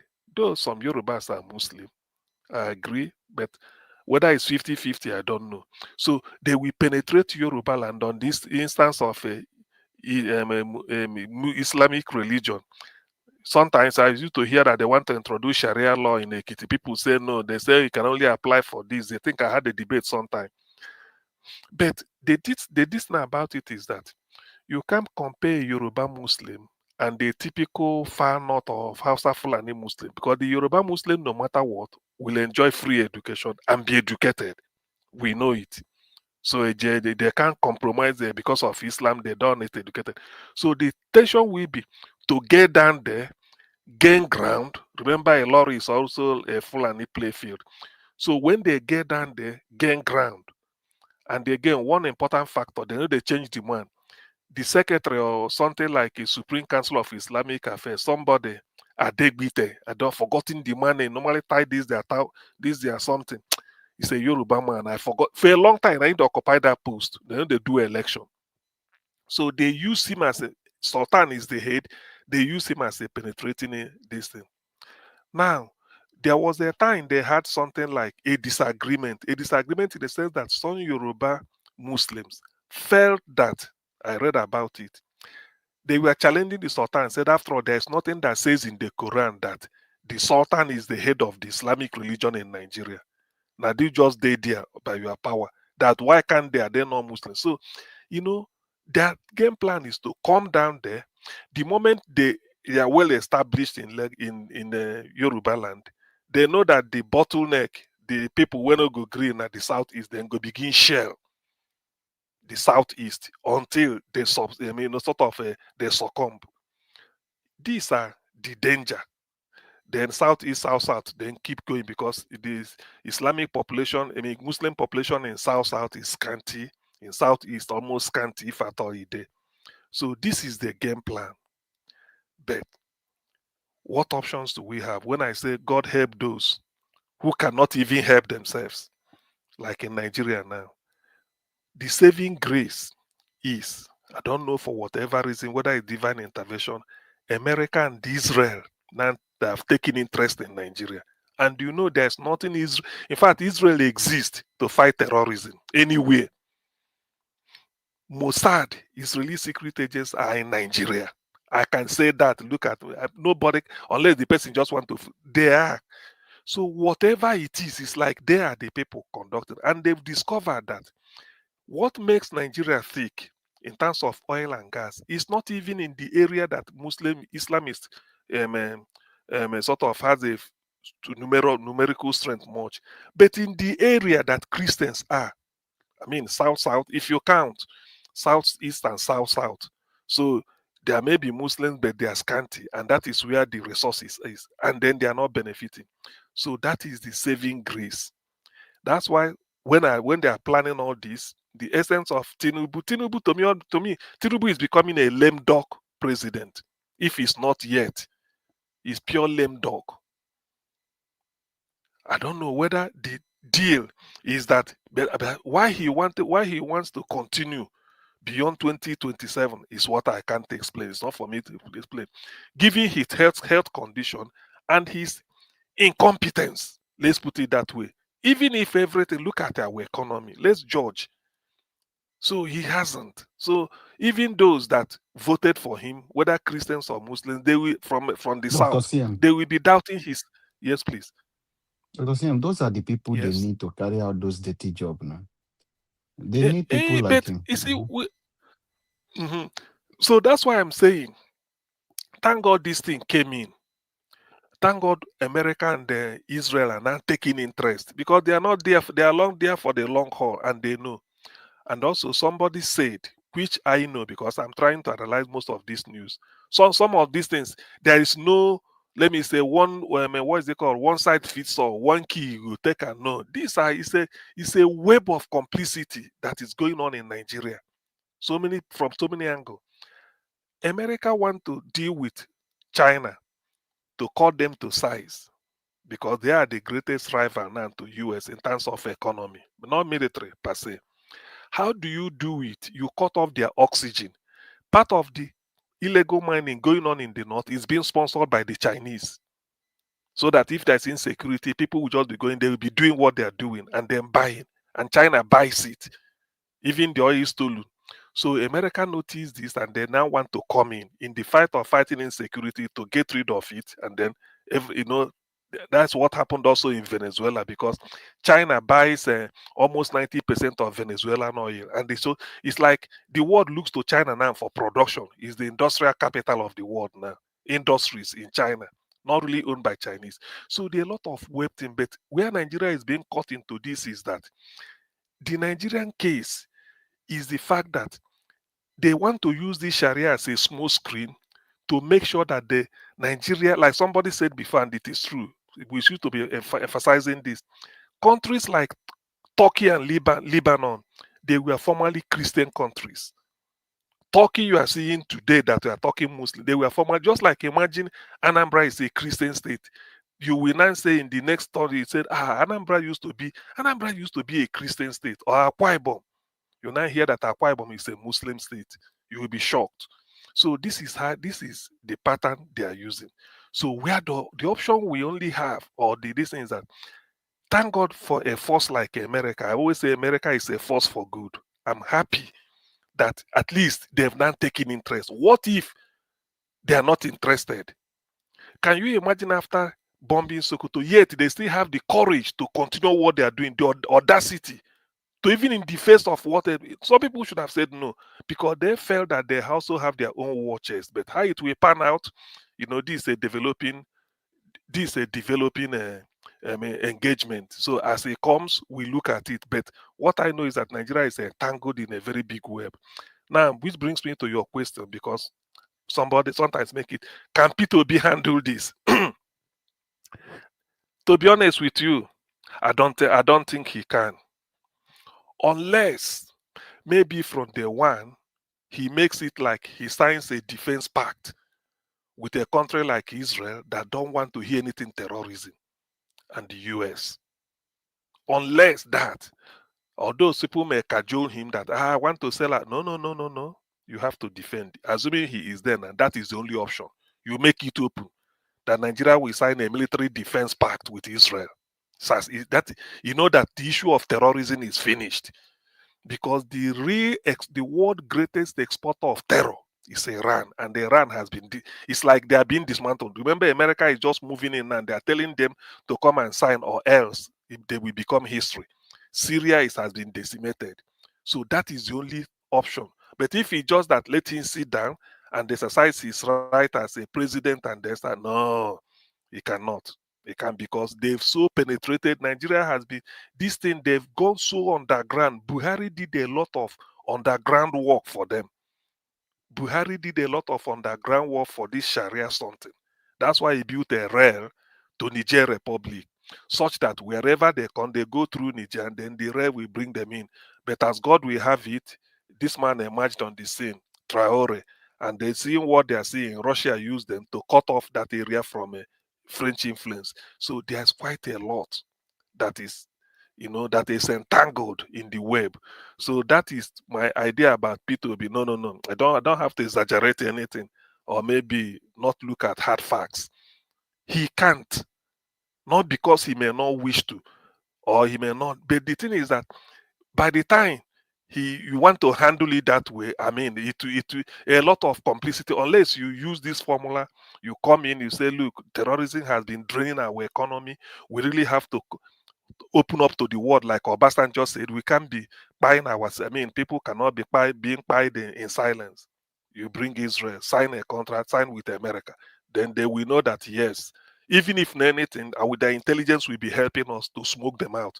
And Israel, that is what they are expert in. It's as simple as that. The only country in the Middle East surrounded by had severe enemies, yet they're excelling. Iran nuclear power is now a thing of the past. They have been dismantled. They are now talking of how to change the regime and then reorientate them to be a democracy, and then with the people will now fall back behind whatever leader and say they reject the type of isolation they've been enjoying into the world. They want to come back to the world community under conditions. The same thing will happen to Turkey. So Tinubu going to Turkey, it doesn't bode well for me. I don't see anything. Nothing was discussed. I mean, the normal bilateral agreement people sign, you don't hear it. Just because Gumi went there, like somebody observed, came back and they were suggesting it. And that Gumi again is a dangerous actor. But because I don't know why, if I'm a journalist, I would have been probing. When I had US Secretary of War Pete Hegseth say they are going to Nigeria, they have list of terror sponsors and they're going to eliminate them. That is as far as I had, just like any other. But who are in the list? That is what I may not put my finger on. But I know that having a Secretary of War in America mentioning that is not a child's play. So a lot of things is being found out. If you recall, they said they Sharia, I mean, don't know whether it's a Muslim or Islamic something in the north also. They said that they are going to accept any election result in 2027 conducted by the present INEC chairman that is a Christian. I don't know. I think maybe it's only me that had it, but something like that. I've seen it somewhere. So there are a lot of things panning out, and Nigeria is really, to be honest, in under perilous times. But I want God is on the throne. Though you can't just fold your hand and say, I wouldn't like America to turn the back. If not, this lobby they are doing, but I know it won't work because you cannot come using $9 million to come and tell America lies. They've already seen what is going on and they're hearing the news. So even if they don't have previous evidence, after they've bombed on Christmas Day, evidence are plenty now everywhere. So and it's still happening. Insecurity is this. Their embassy is still, feeding them with updates. So all said and done, I have a sense of foreboding for Nigeria, to be honest with you.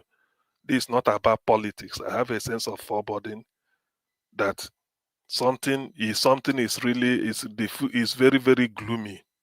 It's very, very, very gloomy. And since then, America has not made their plan known easily. Everything is based on speculation. Are they dividing Nigeria as an option that Riley Moore suggested? Have they adopted it? After all, Trump makes his things open.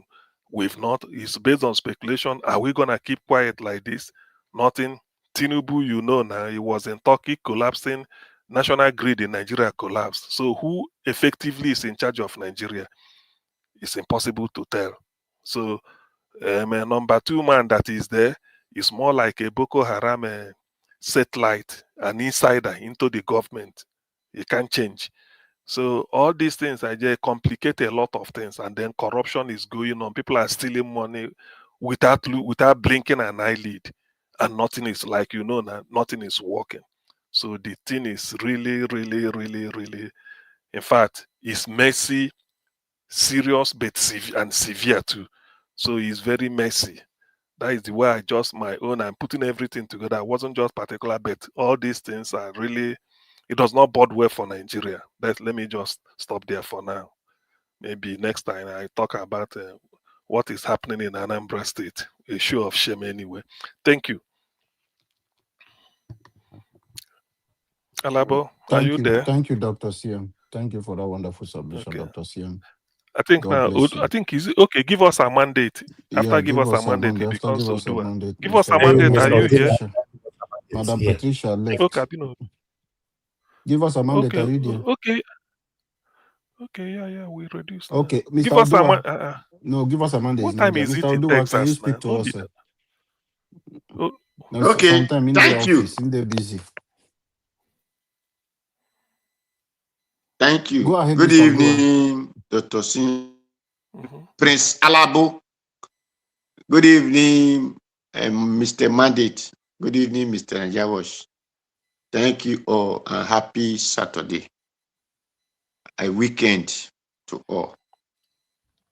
Good evening, Mommy Diaspora. Thank you. God bless you, man. Good evening, commenters, listeners, and the viewers and the passerby. Happy weekend to all. Where Peter Obi in 2027. Better Nigeria, wake up Nigeria. We thank God. However,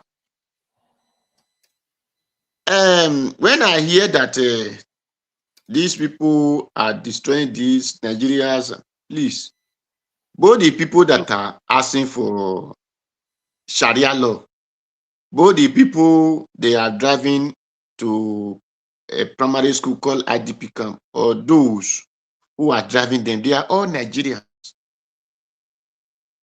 So when you say Nigerians wake up, they are all Nigerians. So who are you not telling to wake up? That is why always separate the sheep from the chaff. According to the Bible said, when the judgment day comes, we will separate the goat from the sheep. So you have to separate the rice from the chaff. Don't just say Nigerian, because we are all Nigerians. The thing is, the good people who don't like to suffer or who hate bad things, we understand that anything that they are doing, it is not God sent. It is the wickedness of humanity in their hearts. Because if it is Muslim that their law is what is, there are countries like Guinea, their president is even a Muslim. That is a person who won his Muslim people and said he don't want to hear religious fights in his country. If Muslim build mosque here, Christian build opposite, everybody serve your own God. Is it not the same God that they are calling, that those people are calling their own? Is it? The thing is, this place called, this geographical location, this white forest called Nigeria, where wild animal ate their prey, the people there are wicked.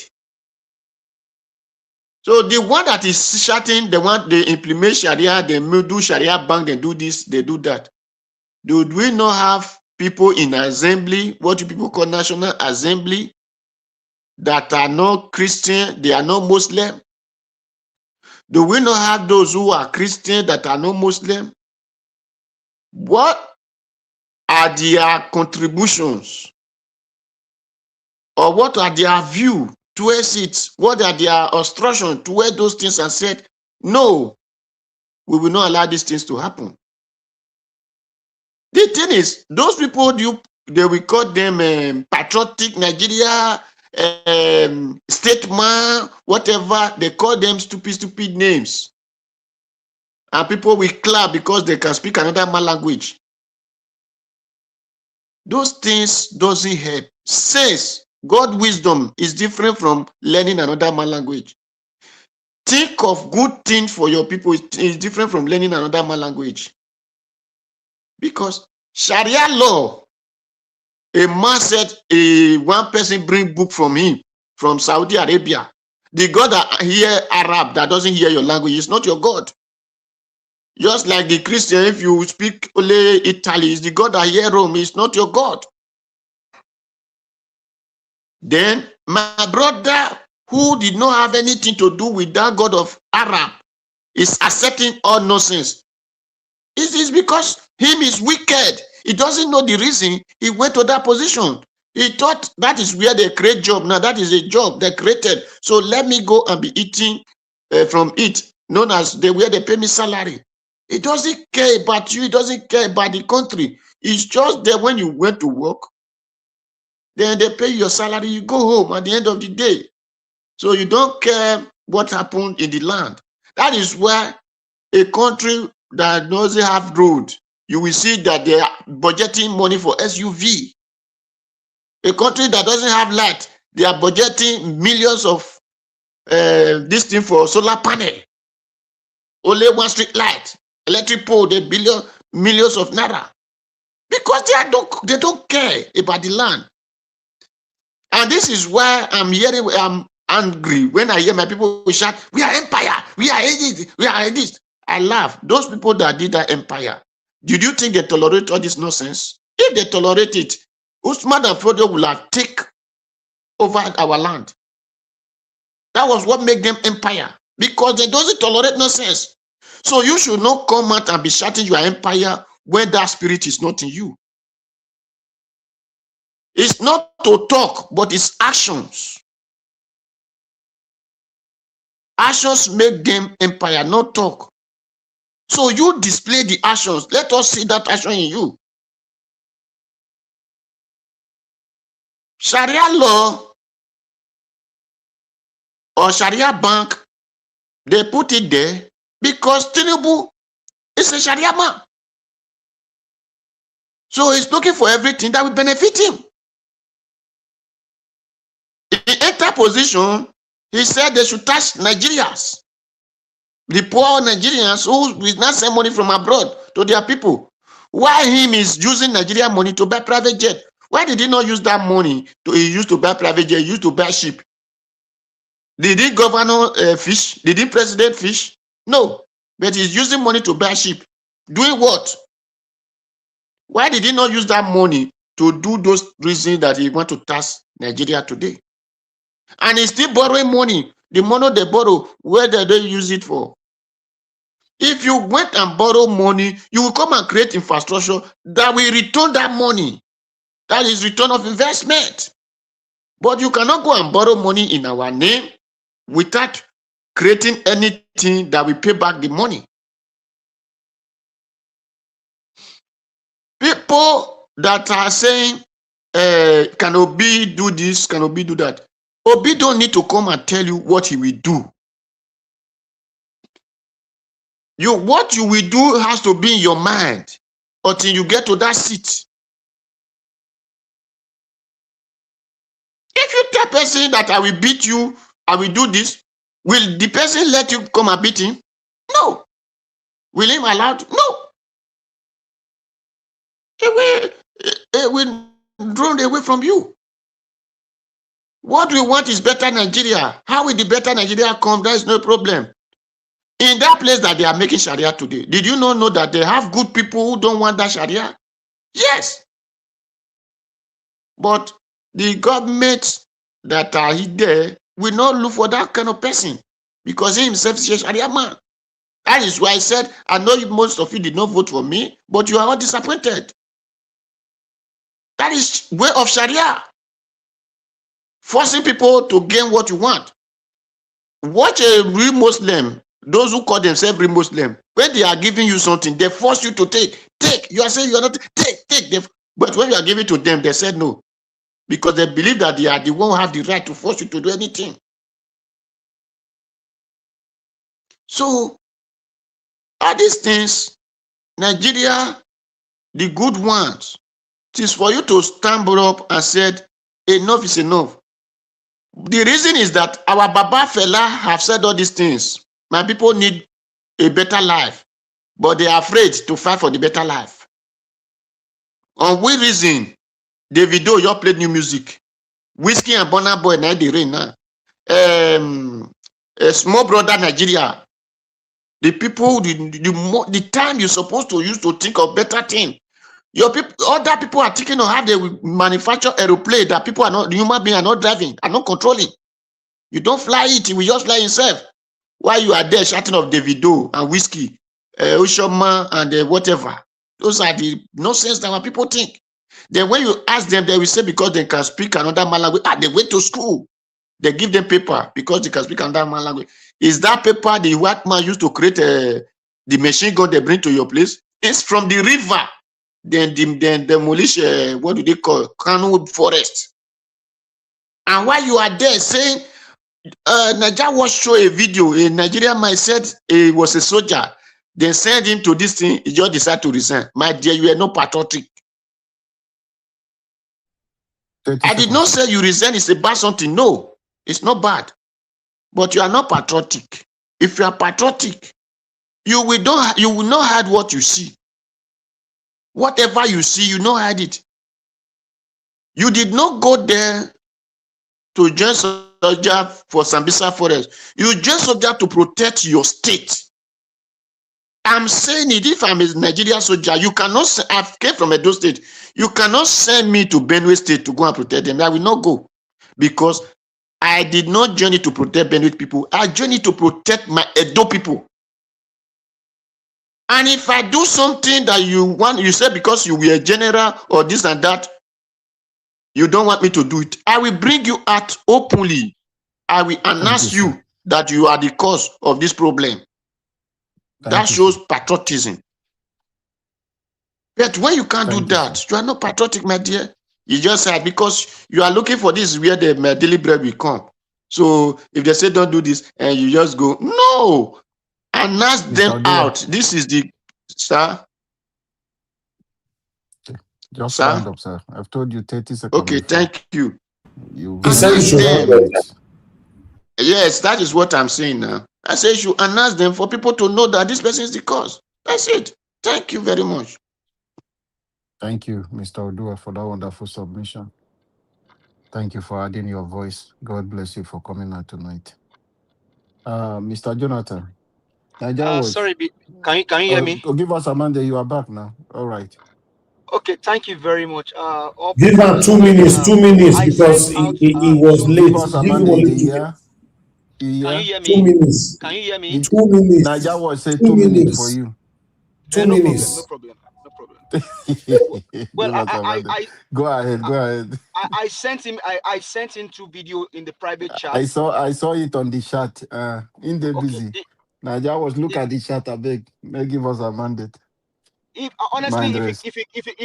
you can look at those videos and then see if there's no piracy stuff on it, I would like for him to play that video. And the reason is because it talks more on the Sharia thing that you're talking about. If you can probably look at the video and then play it. One is from Greg Abbott, the governor of Texas, and then the other one is from John Cornyn, one of the senators that represents Texas in the Senate, in the U.S. Senate. And I bring that out because I think that Black Panther lives in Texas, like I do, and he lives in the Dallas-Fort Worth area, like I do. And I know he knows a place where they call Plano, Texas. He knows that there is a place called Epic City. The Muslims are trying to get a place called Epic City. And so when they discovered that these guys are doing that because they want to sneakily initiate Sharia law, they banned them. Now, John Cornyn is already running for re-election into the U.S. Senate. And one of his topmost agenda is to defeat and destroy Sharia law. He said, and I quote in one of his adverts, I may probably not say it properly, but he said Sharia law should not have a place in human existence. Because why? Sharia law celebrates the using of red oil to shower.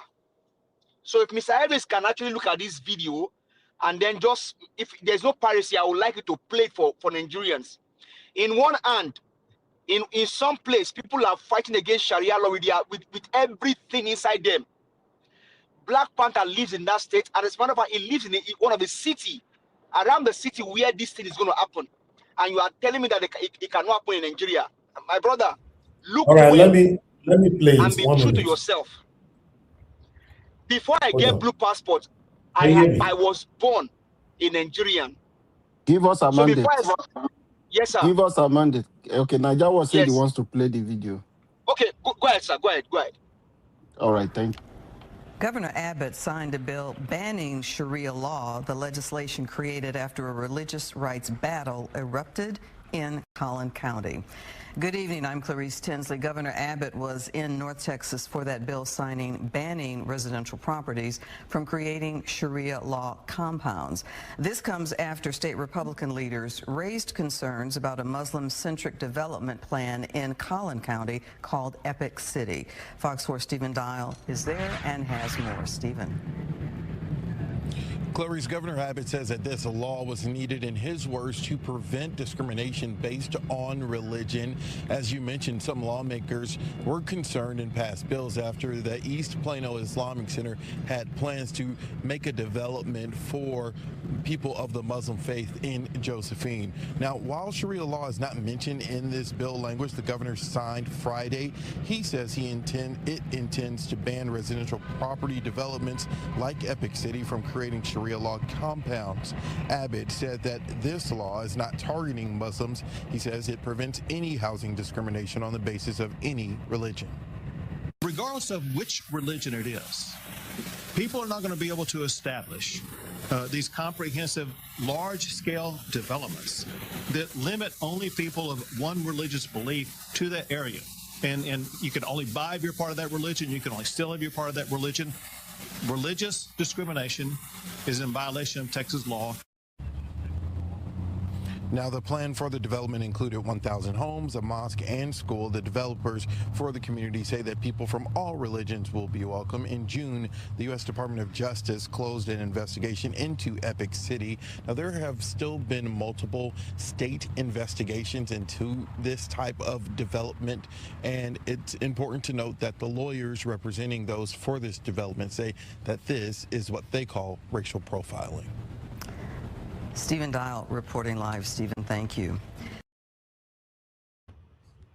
John Coyne. I want to take a moment to say, I know this year's Ramadan will be different. President Bush's stock is going up a lot since he left office. I wish you all a good fast and that you and your friends and family. Sharia law is the religious law for the Muslim faith. Inshallah.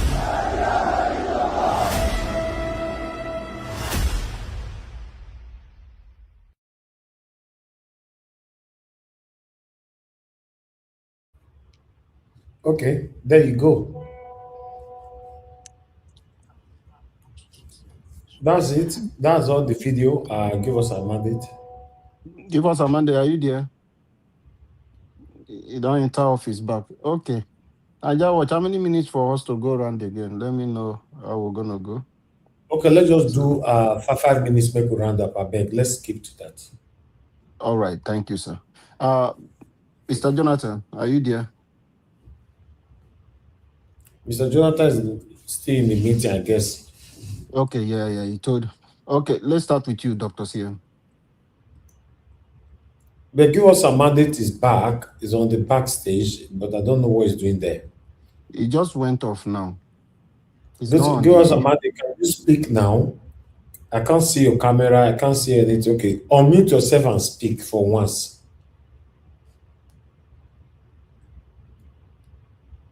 You see, we can't hear from him. This GIA right. Texas network. Can you hear me, sir? Come to UK, Yes, give us a mandate and get a better network. Okay, leave UK. You know, this Sharia that we are talking about. You know what the Muslims are doing already in UK? You guys better open your eyes. This is not child's play. It is not child's play. Everybody, open your ears, open your eyes, open your senses. This is not child's play.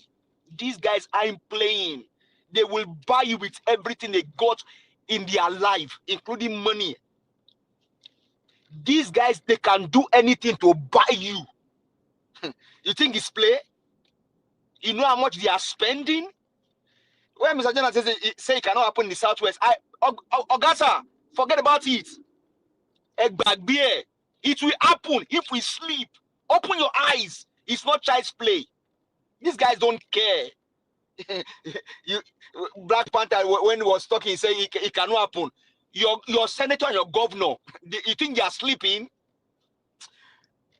Nigerians, what we are dealing with, it's not ordinary play. The very day you guys allow Tinubu to become your president, it is finished. Criminals don't. And that's why Mr. Peter, when he was speaking yesterday, saying that it is miscreants calling article names. Me, I'm not a miscreant. I'm a Nigerian before I'm a US citizen. I celebrate Nigeria. I'm a born Nigerian. These guys are criminals. Now, what will Atiku tell you about Sharia law that is different from what other people are saying? These guys are not playing. Nigerians, open your eyes. You are dealing with criminals, and they will do everything possible to destroy it. I hit my mic. Go ahead, Mr. Elvis. Thank you, sir. Thank you. Give us our mandate. Thank you. Okay. We have Mr. Dubisi that just came in. Mr. Paul just came in now. Yeah, I saw him. Okay. Mr. Dubisi, are you Mr. there? Paul. I'm here. Good evening, everyone. Thank you, sir. Good evening to you, sir. Yes, straight away, let me talk about this this seemingly Sharia push by Tinubu and his northern supporters. You can see this is why some of us say that we have to pack up this country so that we can save our lives. When some of us are thinking of progress on Nigeria, some people are pushing their rule through religious moves. In the last election, we were saying Obi was visiting churches, asking for support. And the time they say he's trying to divide the country religiously. But we can see who are those who are doing it. Tinubu can go to any length to get what he wants. Even if temporarily vacating power for one day or for some hours to secure support of the North, he will do it. This man, I know in the North, because of the majority of the Muslim faithfuls there, they listen to their imams, and they still do today.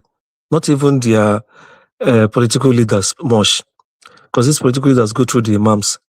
They listen to their imams. So whatever they sell to them, they will take it.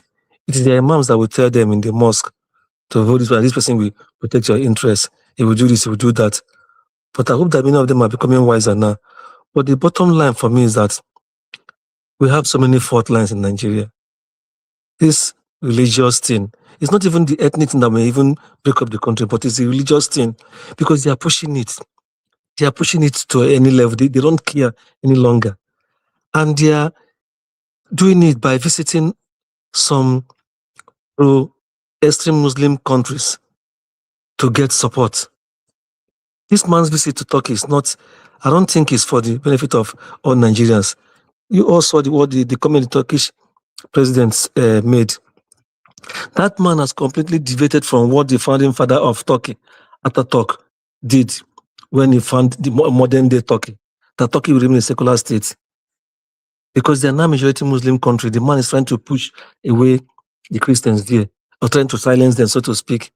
And this is the idea he's selling to countries. And Nigeria is like a target for many of them because we have a very large population and maybe split almost equal in number between Christians and Muslims, and a small number of animists, that is atheists, people who don't believe in Islam or Christianity, and other worshippers as well. I don't know why Tinubu in this modern day, he calls himself so-called city boy, a modern man. I don't know why he's bringing in some of these ideas. Even Buhari couldn't even push through those Islamic banking stuff fully. Now this man is bringing it in softly. Whatever I'm sure they have a table, they have a chat board where they record all they want to do. Whichever one they succeed in doing, they will take it, they'll go to the next one.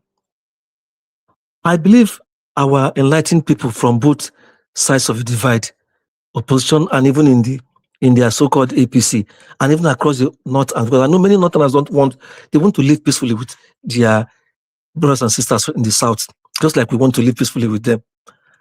Well, I hope that people will see this and hopefully start legal actions and test the constitution and take this thing to court and say, court, what is Nigeria constitution? What does it say? Are we a secular state? Are we now a religious country based on Islam or Christianity? Let the court judge. And if the court, if they are foolish and as they give judgment in favor of Tinubu, everything, and they say, oh, anyone is Nigeria is a religious country, it can happen. Then we know that we are in more deeper trouble. Then we know that no need to talking about election again. What we now do is that those of us who don't want to die or be forced to join this extremist kind of system that they are trying to put in place, we say no, we don't want. Let us pack it up. Let's go. It's not working. I don't know why one man's inordinate ambition will take him to the level of doing these things, going to the extreme. Can you imagine Gumi? It was not long. Gumi said after Trump announced this that America will not stand by and see Christians being killed in Nigeria. And Gumi saying instead of Nigeria trying to do a business or trying to do an agreement with America in terms of taking away these terrorists, that why not consult Pakistan and Turkey?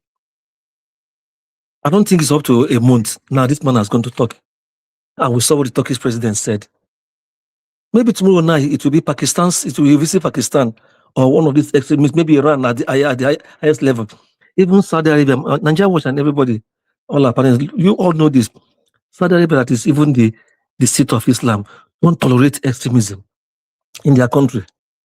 And in Nigeria, that is clearly halfway between Christians and Muslims. This is what somebody is doing. And before you know it now, some of our unenlightened people will be forced to support the government, not knowing that they are destroying their country along the line.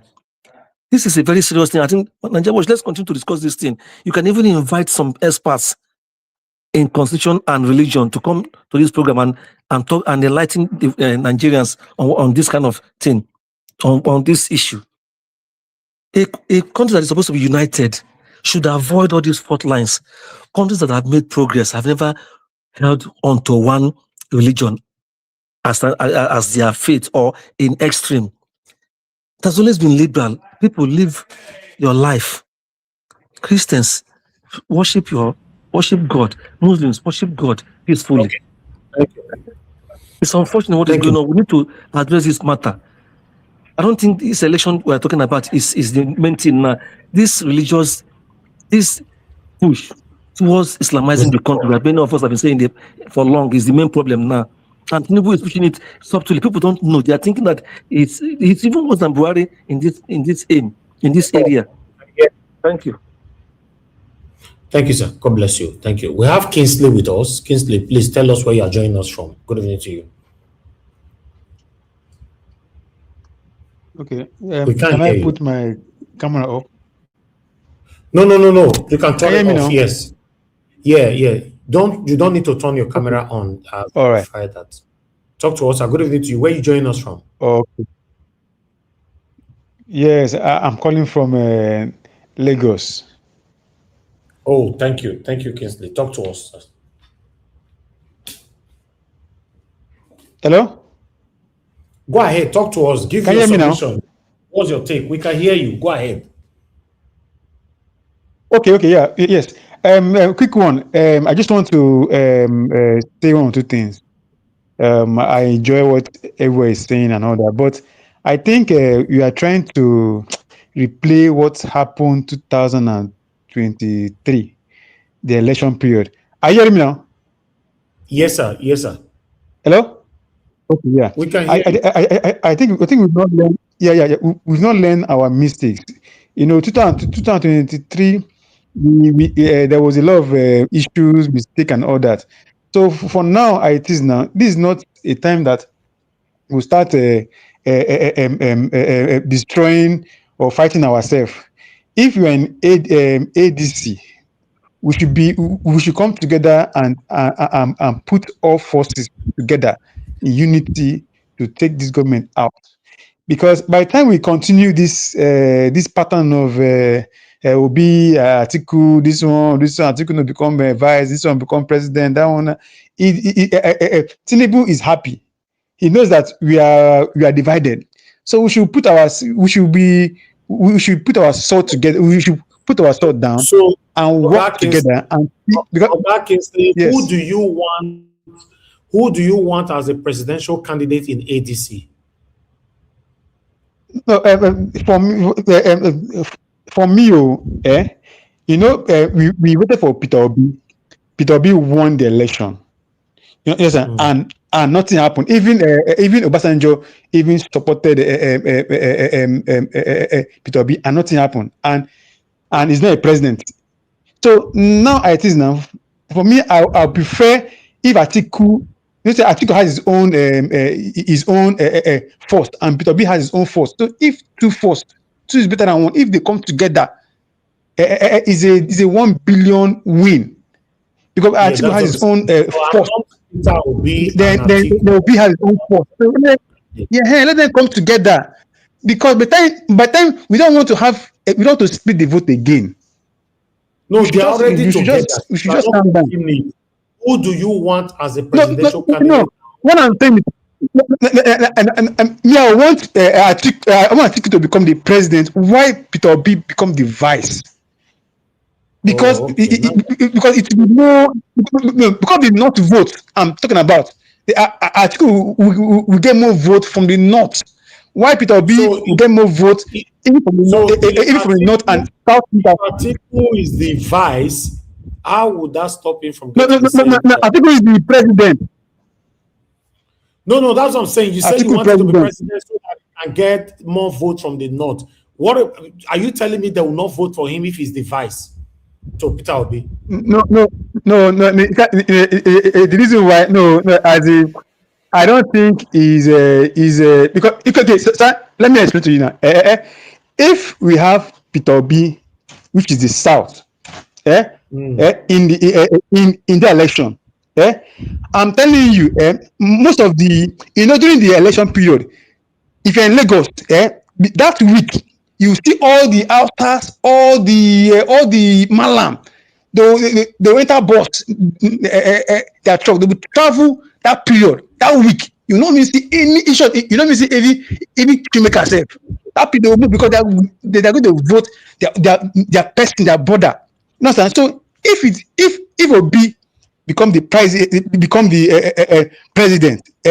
the northern here, the outsiders and the northern said they will not.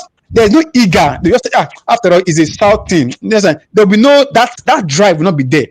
You understand? In that aspect, Tinubu will use that opportunity to rig the North, to rig the election very, very well. So if Atiku is there, they know that it's their brother. He's from the North. People, I'm telling you, you will not be, if you go to market now, during the election period, that week, you will not even see any outside man. All of them will travel that night. They will travel to North. People from Akwa Ibom, the outside guys in Akwa Ibom State, they'll travel to North. The one in Aba, they'll travel. The one in Lagos, they'll travel. They'll go back to their states. You know, so now, Atiku we anchor that side. Why Obi will anchor the South? That's a big win. But if Obi, if Obi support, if Obi become the president, if Obi be the flag bearer of ADC, if you like, Atiku support Obi. Obasanjo supported Obi and he still fear and he didn't go the president. So when people are saying that Atiku should become the stakeholder, it doesn't flow. So please let us just mellow down. You know, let's put things in place and just more what? Kingsley, can you hear me? Can you hear me? Okay. Yes, sir. Yes, sir. You are coming from Lagos. Yes, I want to ask you.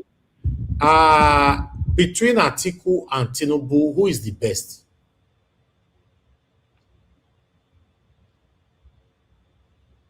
Atiku is the best now. Atiku is a businessman. Tinubu he hasn't done business before. He's a real estate person. He has occupied all that is business. He has not done business. Atiku contested against MKO Abiola Tinubu boss. He has been doing business. He has his own money since 1983. So what I'm saying is, Atiku is more intelligent, far intelligent than Tinubu. It's just that Tinubu is very good in politics, very smart in politics. That's what I know. But when it comes to and Atiku is a very he has emotional. He's an emotional person. You understand? He's very intelligent. He's clean and everything. I'm telling you. So that's what I think. You understand? All the presidents you see, apart from Goodluck Jonathan, Tinubu, Obasanjo, Atiku has his own master degree. He said that he likes to research. He's not a dull person. It's not like all these old people that are just moving and eating money everywhere. He has his own business, his own empire. That's what I think. So let's just calm down. So we don't repeat what happened 2023 election. You understand now? Let's just get this thing out. That's what I feel. So, Thank you. I don't know why you get me. Thank you, sir. Thank you very much, sir, Mr. Kingsley. Thanks for coming in. Well, we don't suffer well. We don't suffer. I need to say anything. We don't suffer. We don't want that. We don't want this man to enter again, no? Because no. Right. Thank you, sir. Thank you very any much. Any some mistake, the man will enter. All right. Thank you. Okay.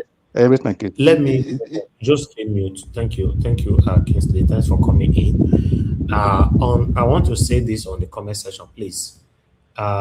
You should respect people's opinion. Don't directly or indirectly insult people. Oppose them, disagree with them, but don't insult people. Because I don't know. No, sir, I didn't insult anybody. I beg you. No, I didn't tell anybody. I beg. I didn't insult anybody. That's my reaction. Kingsley. Okay. You. People are insulting you. That's what I'm saying. Please, just calm down. Let people have their opinion, and if you don't like what they are saying, oppose them, disagree with them. You cannot turn this platform to something else. He said he preferred articles. So is that enough for you to start beating him? It's not enough. Just let him know why article can never be your president. Simple. That's it. I'd like us to move on. Black Panther, you don't come. So I'd like you to talk to us. 5 minutes. My brother. Thank you very much. Good evening to you. Talk to us. Yes, so I heard when a lot of things were going on here. I just came in and I was studying what is going on. I want to thank you, thank Mommy Diaspora and everyone, all other protocol observed. And I want to say here today that for the Sharia issue, we all should understand the concept of the Sharia issue. It's not something you can just sit down one day, you look at one video, you just talk on it. That's all. That is not how to do things, my people. You have to go and study the concept. You have to study the modus operandi, how, and you have to study the countries that are in it, and the countries that are about to be blown out of it, and the leadership of Sharia itself, and why Saudi Arabia is silent on Sharia itself, and their metamorphosis into being a state like you can do everything, but the Sharia law will not be functioning in this state. Why Sharia law will be functioning in that state? Let us all sit down. It's not something we can just open our eyes and start talking on it. We have to sit down, really study it, meditate on it, go and look at other countries. Most of us are saying, oh, Turkey, once it's a Christian state, and now it's a Sharia state. Who told you Turkey is a Sharia state? Go and read it now. Nobody want to read it. Nobody want to read what they are doing in Turkey. This is what we call Islam domination. They've already dominated Turkey. Go to Turkey, people are still wearing ski pants. People are wearing jeans. They're not putting on any shariba for head. They behave like Europeans there. If you want to be a Turkey, if you want to be a citizen of Turkey, you have to invest $350,000. You are already a citizen of Turkey. It's right there. People are going there. What is going on? They want to dominate, but they cannot put Sharia law as a constitution. It will destroy the way Iran is being destroyed. So as we are seeing Iran, it will just collapse. My brother say they no go happen for West. It is true, it cannot happen in the West. It cannot happen. Because they are the dominating factor that the Christians are dominating the West. Forget about this thing where they talk. Christians are dominating the West. It cannot happen in the West. It cannot happen in the East. It cannot happen in South. So what are we talking? What they are trying to do? Let us be clear now. They are trying to dominate, subdue us. That is why they cannot let go this Nigerian constitution. Because this constitution is interpreting domination. They dominate you. They make all of us corrupt. All these banks they are bringing in. Do you know how many years ago we have been a member of this Islamic organization? Do you know how many years? It's more than 30 years old. If you don't, it's more than 30 years. It's more than 30 years. A country of 200 and something million. Turkey is just 80 million. People should just wake up. I told you it's a matter of make and break. If they push it too further, the country will break. What is going on in America now? They are talking about splitting the country. They are still on the round table. That is why you see President Trump is not really focusing, but they are trying to establish what? A military base in Nigeria. They are thinking of the East, and they are thinking of the Mambila Plateau. This is the information for you guys, not to say I go market for them. This is concrete information. That is what is on the round table now. So when people talk of dominating British Sharia law, they want to start, going that path, having a small enclave in Texas. The governor banned it. Does it mean that they are going to dominate? They can't. Yesterday, the Secretary of State said they will start deporting all the Iranian people. All of them, they are consular. All of them, they are going. All of them are going. With one other country again, this other country again, there's one other Islamic country again that they came here because of the problem in Syria. They are all going back. All of them are going back. The president has signed it. And the president, there is a new world order now that they want to have a sort of a military, like a military organization that will go after any terrorist state. And Sharia is always attached with terrorism.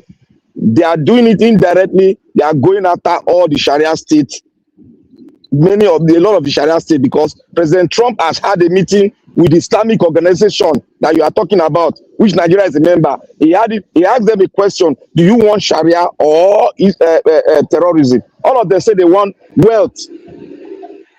Go and watch. The meeting is there. It's there now. Trump had meeting with all of them. It's there. Turkey was there. All of them were there. They said they want prosperity. They get the go ahead for Trump to go ahead with what he's doing today. So I don't know. See, the geopolitics we are far back. We need to get hold of it.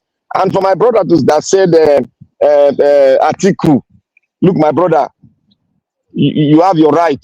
You have the right to pick whatever you want to pick. But I disagree with what you have just spoken. You need to go and read the book, what President Obasanjo wrote about this article. An article is not a businessman. For your own information, he's an investor. He stole your wealth to invest in the oil business. He owned an oil well. He's just collecting shares on it. But he owned the oil well, but he's collecting shares. This company is not the one there. He has estate development. It's not his company. He bought the land. Somebody developed it. He sold it. They share the money. He's an investor. He's not a businessman. He stole your wealth. He stole it. He was a custom officer. He was selling cars, and nobody dismissed him. He said it himself. He was selling cars. Well, as a custom officer. He was not even a high-ranking custom officer. He resigned as a assistant superintendent of custom. So I don't know where you people get the information that he's a businessman. He's not a businessman. He stole money and invests. A businessman is a man that has a company, move his company, go around, get contracts and execute contracts. Go around, do business, manufacture. Those are businessmen. In nonsense. Cost tariffs. These are businessmen.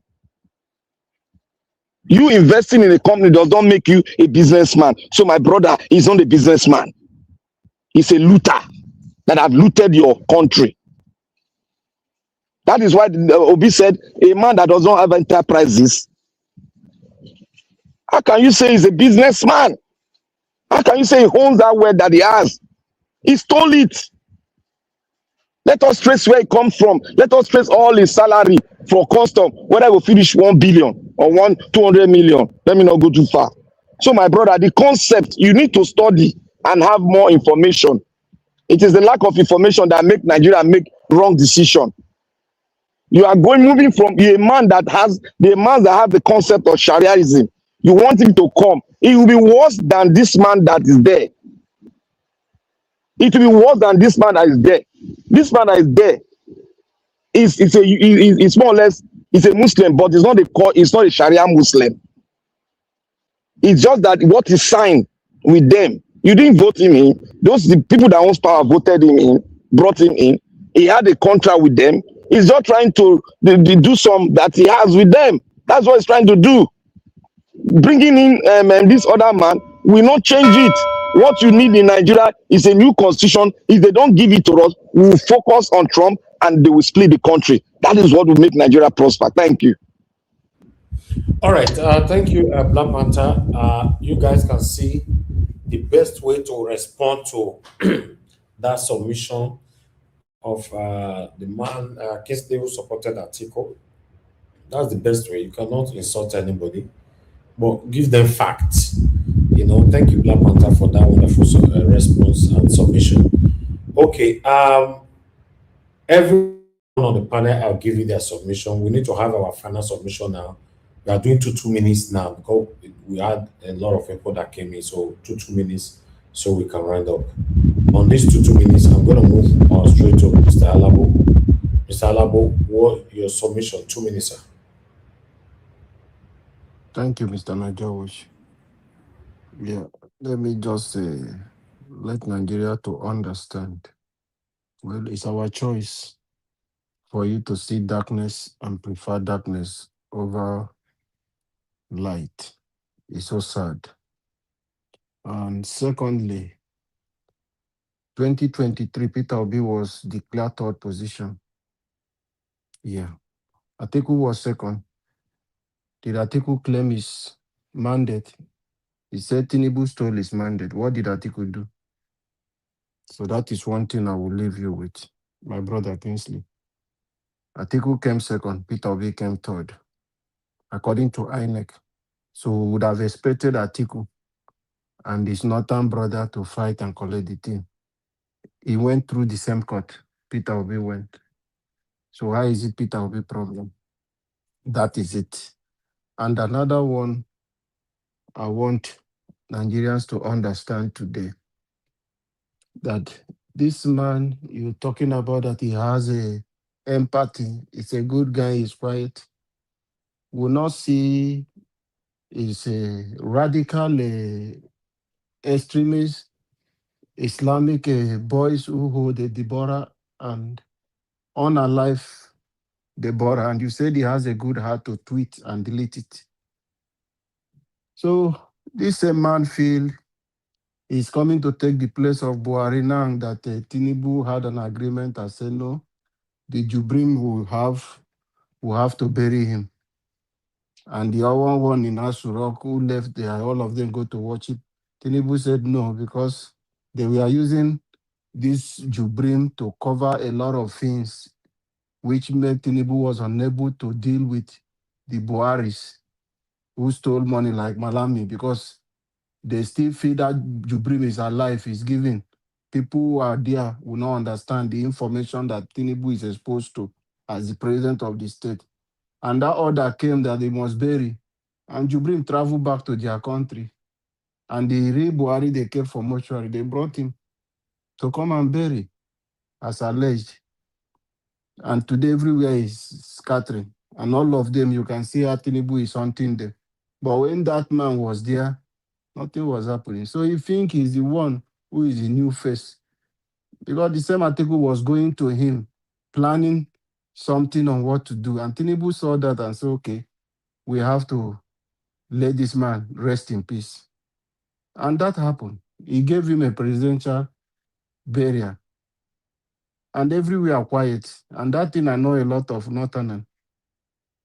So I want you to understand it's not coming for the interest of Nigeria. Atiku is coming because he thinks he's the one to fulfill the desire of the Fulani and Islamic people.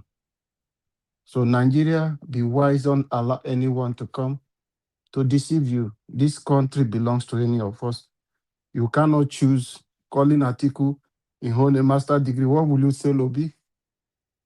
You want to be who is far better in education, in everything. You can't compare it to Atiku. Is it the business you are talking about? It's genuine business that EFCC are not find anything All right, in thank you, his Mr. car Alabo. clearance and everything. Thank You you. want to compare Peter Obi to go and deputize him. It's so sad that some of us believe in that way. Thank you, Mr. Elvis. Thank you, sir. Thank you, my brother. Mr. Jonathan, are you there? Ogasiim, your 2 minutes, sir. Okay. Okay. Yeah. Thank you, Niger Watch. Am I coming out Thank you, clearly? sir. I believe. Yes, yes. Okay. Thank you. Actually, I think let me something happened there. I have to change what I want to say. You see, the thing about Nigerians is that when you hear some submissions or what people say, you tend. That's why I keep asking, what really do Nigerians want? Do people understand what it means to even reorder a country?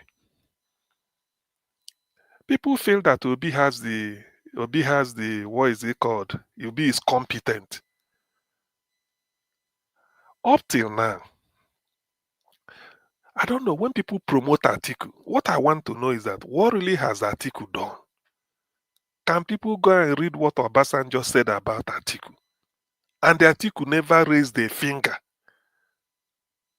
even to call a press conference. Somebody called you a thief to your face, put it in black and white, wrote it in a book, and keep defending it at every point, and you kept quiet. I do not see, because of 2 minutes, I do not see how Nigerians. Doctor, you asked a question yesterday. You asked them, you didn't see their future in Atiku. That's what you asked them. Wait, I don't see why Nigeria want to go to 2027 and they will want to start the journey from 2007. It doesn't make sense. You can't see your future in your past. Otherwise, you haven't started. Atiku is a spent force.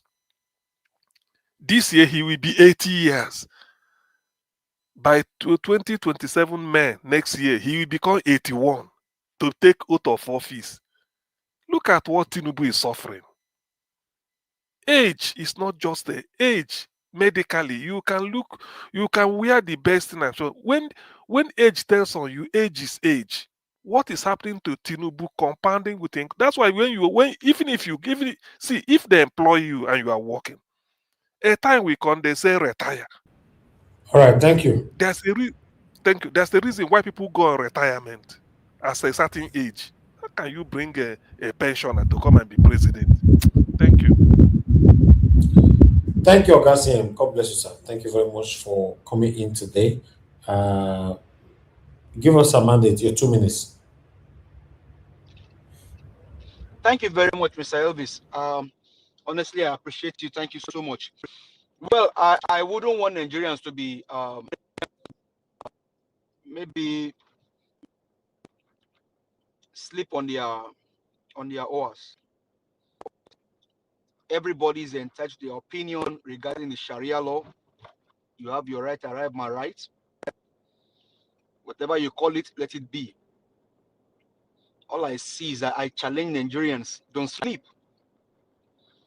Turkey is a case study for you. If the governor of Texas, if the governor can tell you that Sharia law has no place, I wonder what you want to tell me.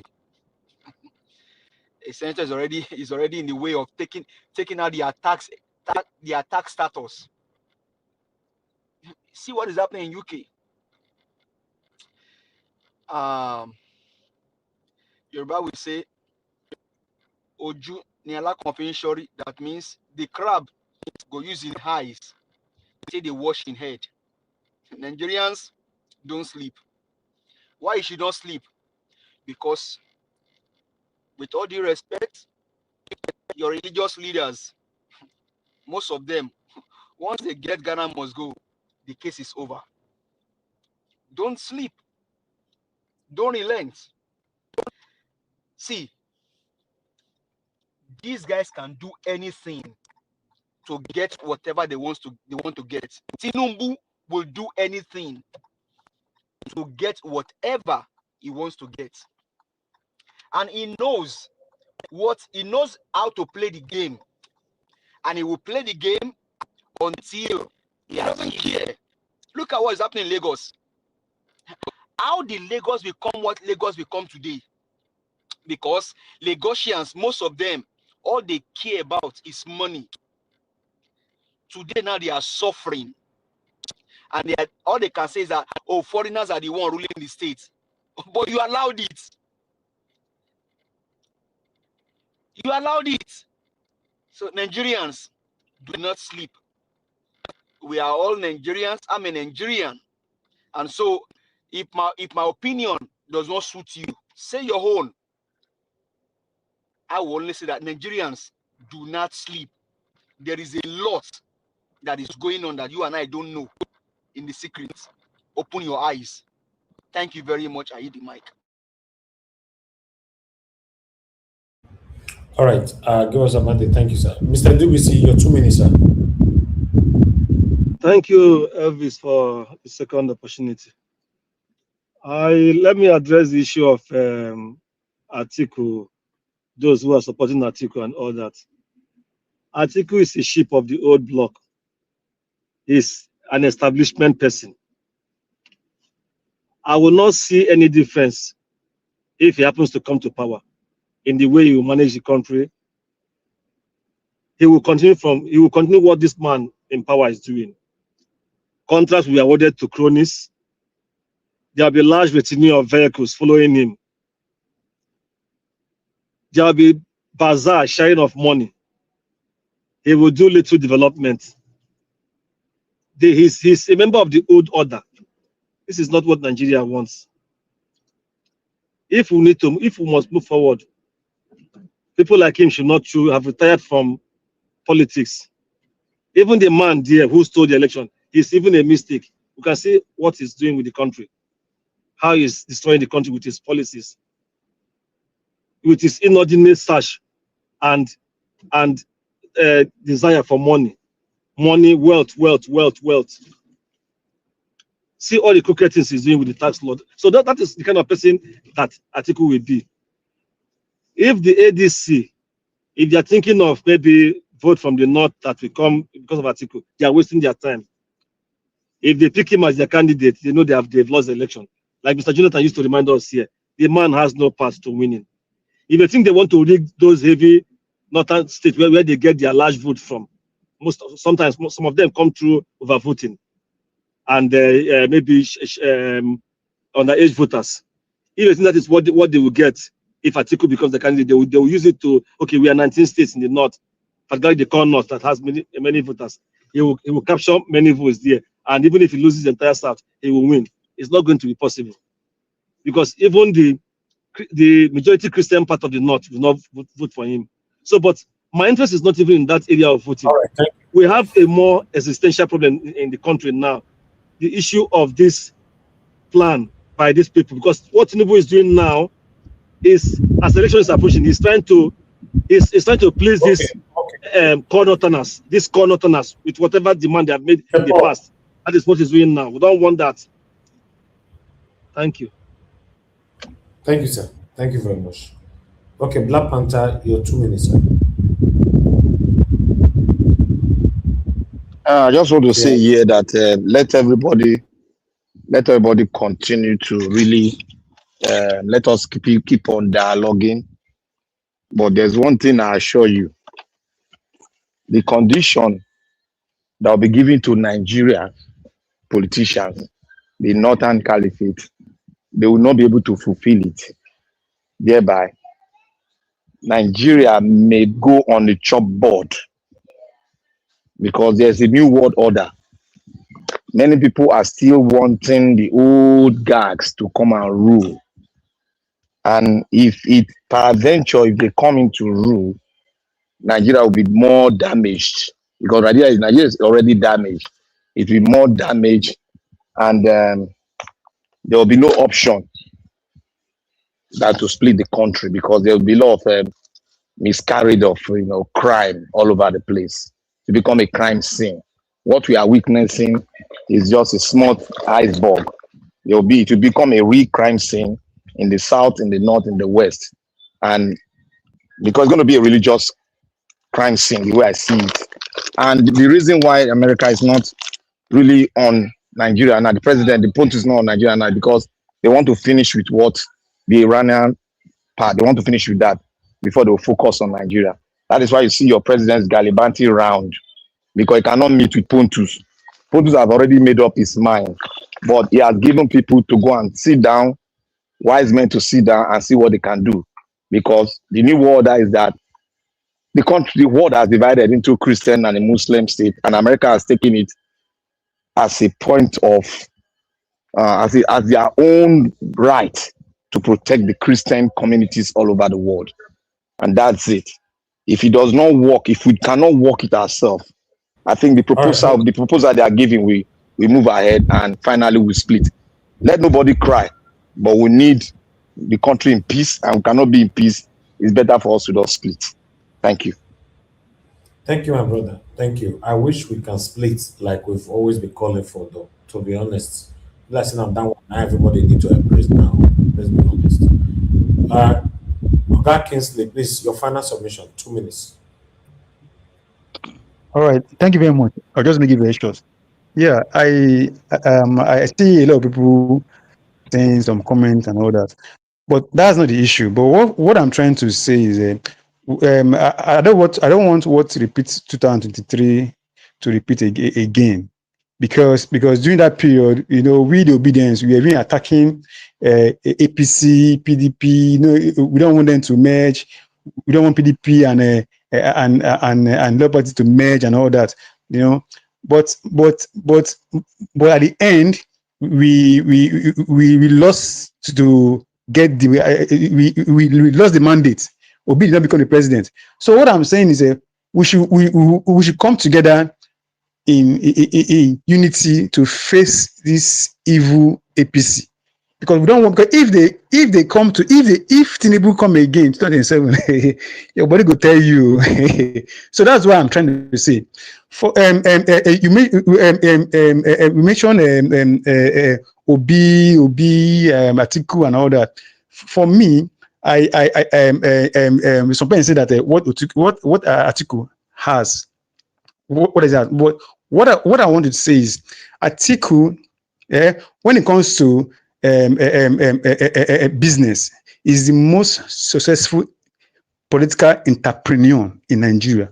No politicians is more successful than Atiku, a politician. When it comes to politics, as a politicians, in entrepreneur, Atiku is top notch. He has been wealthy since 1993. So how will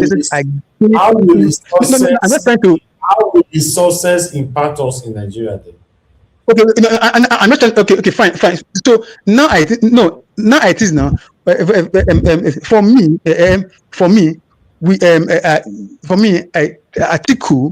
Atiku should be the president, while Obi become the vice, so that we will take this mandate. Because we don't want the vote to be shared again. Because during 2019, Atiku was Atiku picked Obi as vice, and he got 2 million votes. So this last election, Atiku got 6.9 votes. Obi got 6 million votes. So if those people still join, Atiku has his own thing. Let them join together and take his government. That's the only way we can take it out now. Let's leave sentiment, Atiku, leave those ones. That's the person that can join together and take it up. Thank you. Right, thank you, sir. Mr. Oduwa, you have 2 minutes, sir.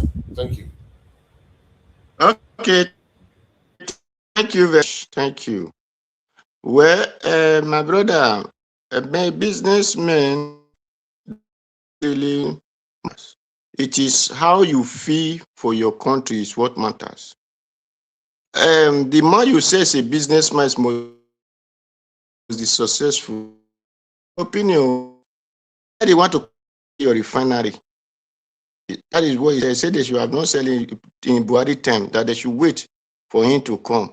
He said, is there anything bad for giving things to your friends? So the concern about his few people is what you want to do because business. The business doing it for charity, is doing it for his family. The money advertised for who did it?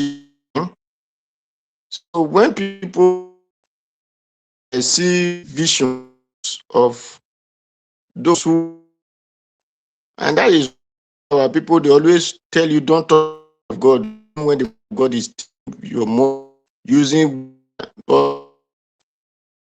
you of reality.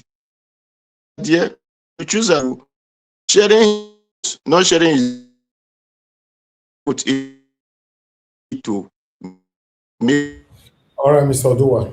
It we tell and if you Thank you. Thank you. That is just it is choice. Okay, Mr. Odua. Thank you. Your network was very, very terrible. We're just managing to hear you, but still, appreciate every one of you right there. Thanks for your time with us. We've come to the end of this broadcast. I'd like us to move on and round up this show. I want to use the opportunity to thank every one of you that came into the panel today. Thank you so much, Ogasiem. Thank you, Mr. Jonathan. Appreciate you all. Thank you, Black Panther. Give us a mandate. Thank you, Mr. Odua Kingsley. Thank you, Mr. Alabo, Mr. Dubisi. Thank you. I appreciate every one of you. And God bless you now. I also appreciate those of you that called into the show today. All of you came in, called in, rather. I want to say thank you very much. And God bless you now. I want to also use the opportunity to thank those of you. Okay, we go super chat from one single person today, Kingsley. Thank you very much. I'm very, very grateful. Mother for Mommy Diaspora, thank you very much, Mommy. Thanks for being there for us here every single day. And Abu Azim, my brother, I appreciate you. Thanks for being here for us. Thank you, Madam Gina. I appreciate you, man. God bless you. Thank you, Ariz TV. Thank you, Oshena. I appreciate you. Amy, thank you. Thank you, my people. Joshua, thank you very much. I appreciate you. Mother Peggy Modi, thank you very much, man. Appreciate you, and many others. Please allow us to end the show right now. I'll see you guys again tomorrow, Saturday. Fingers crossed, 7 p.m. Nigerian time, so that we can continue from where we stop. And if we can, we'll put out a pre-recorded video for you during the day. My people, have a good night and bye for now.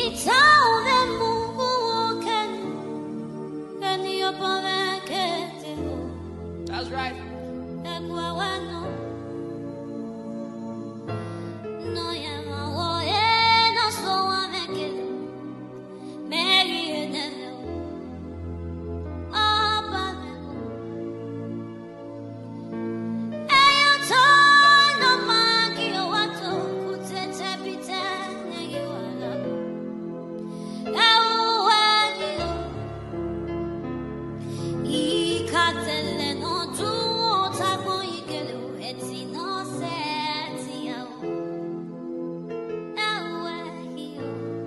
Yes.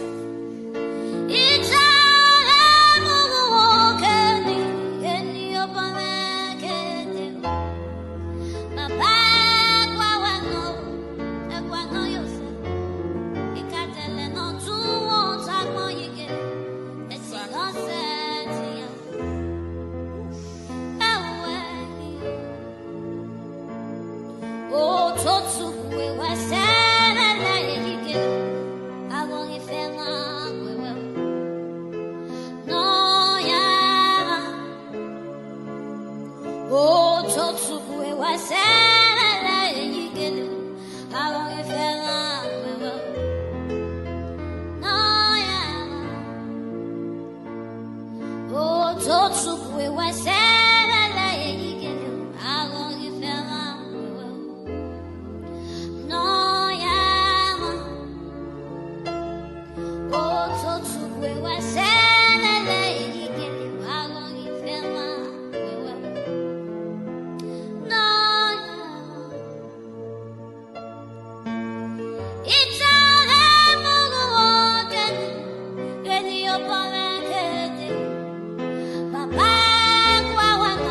There's power here tonight.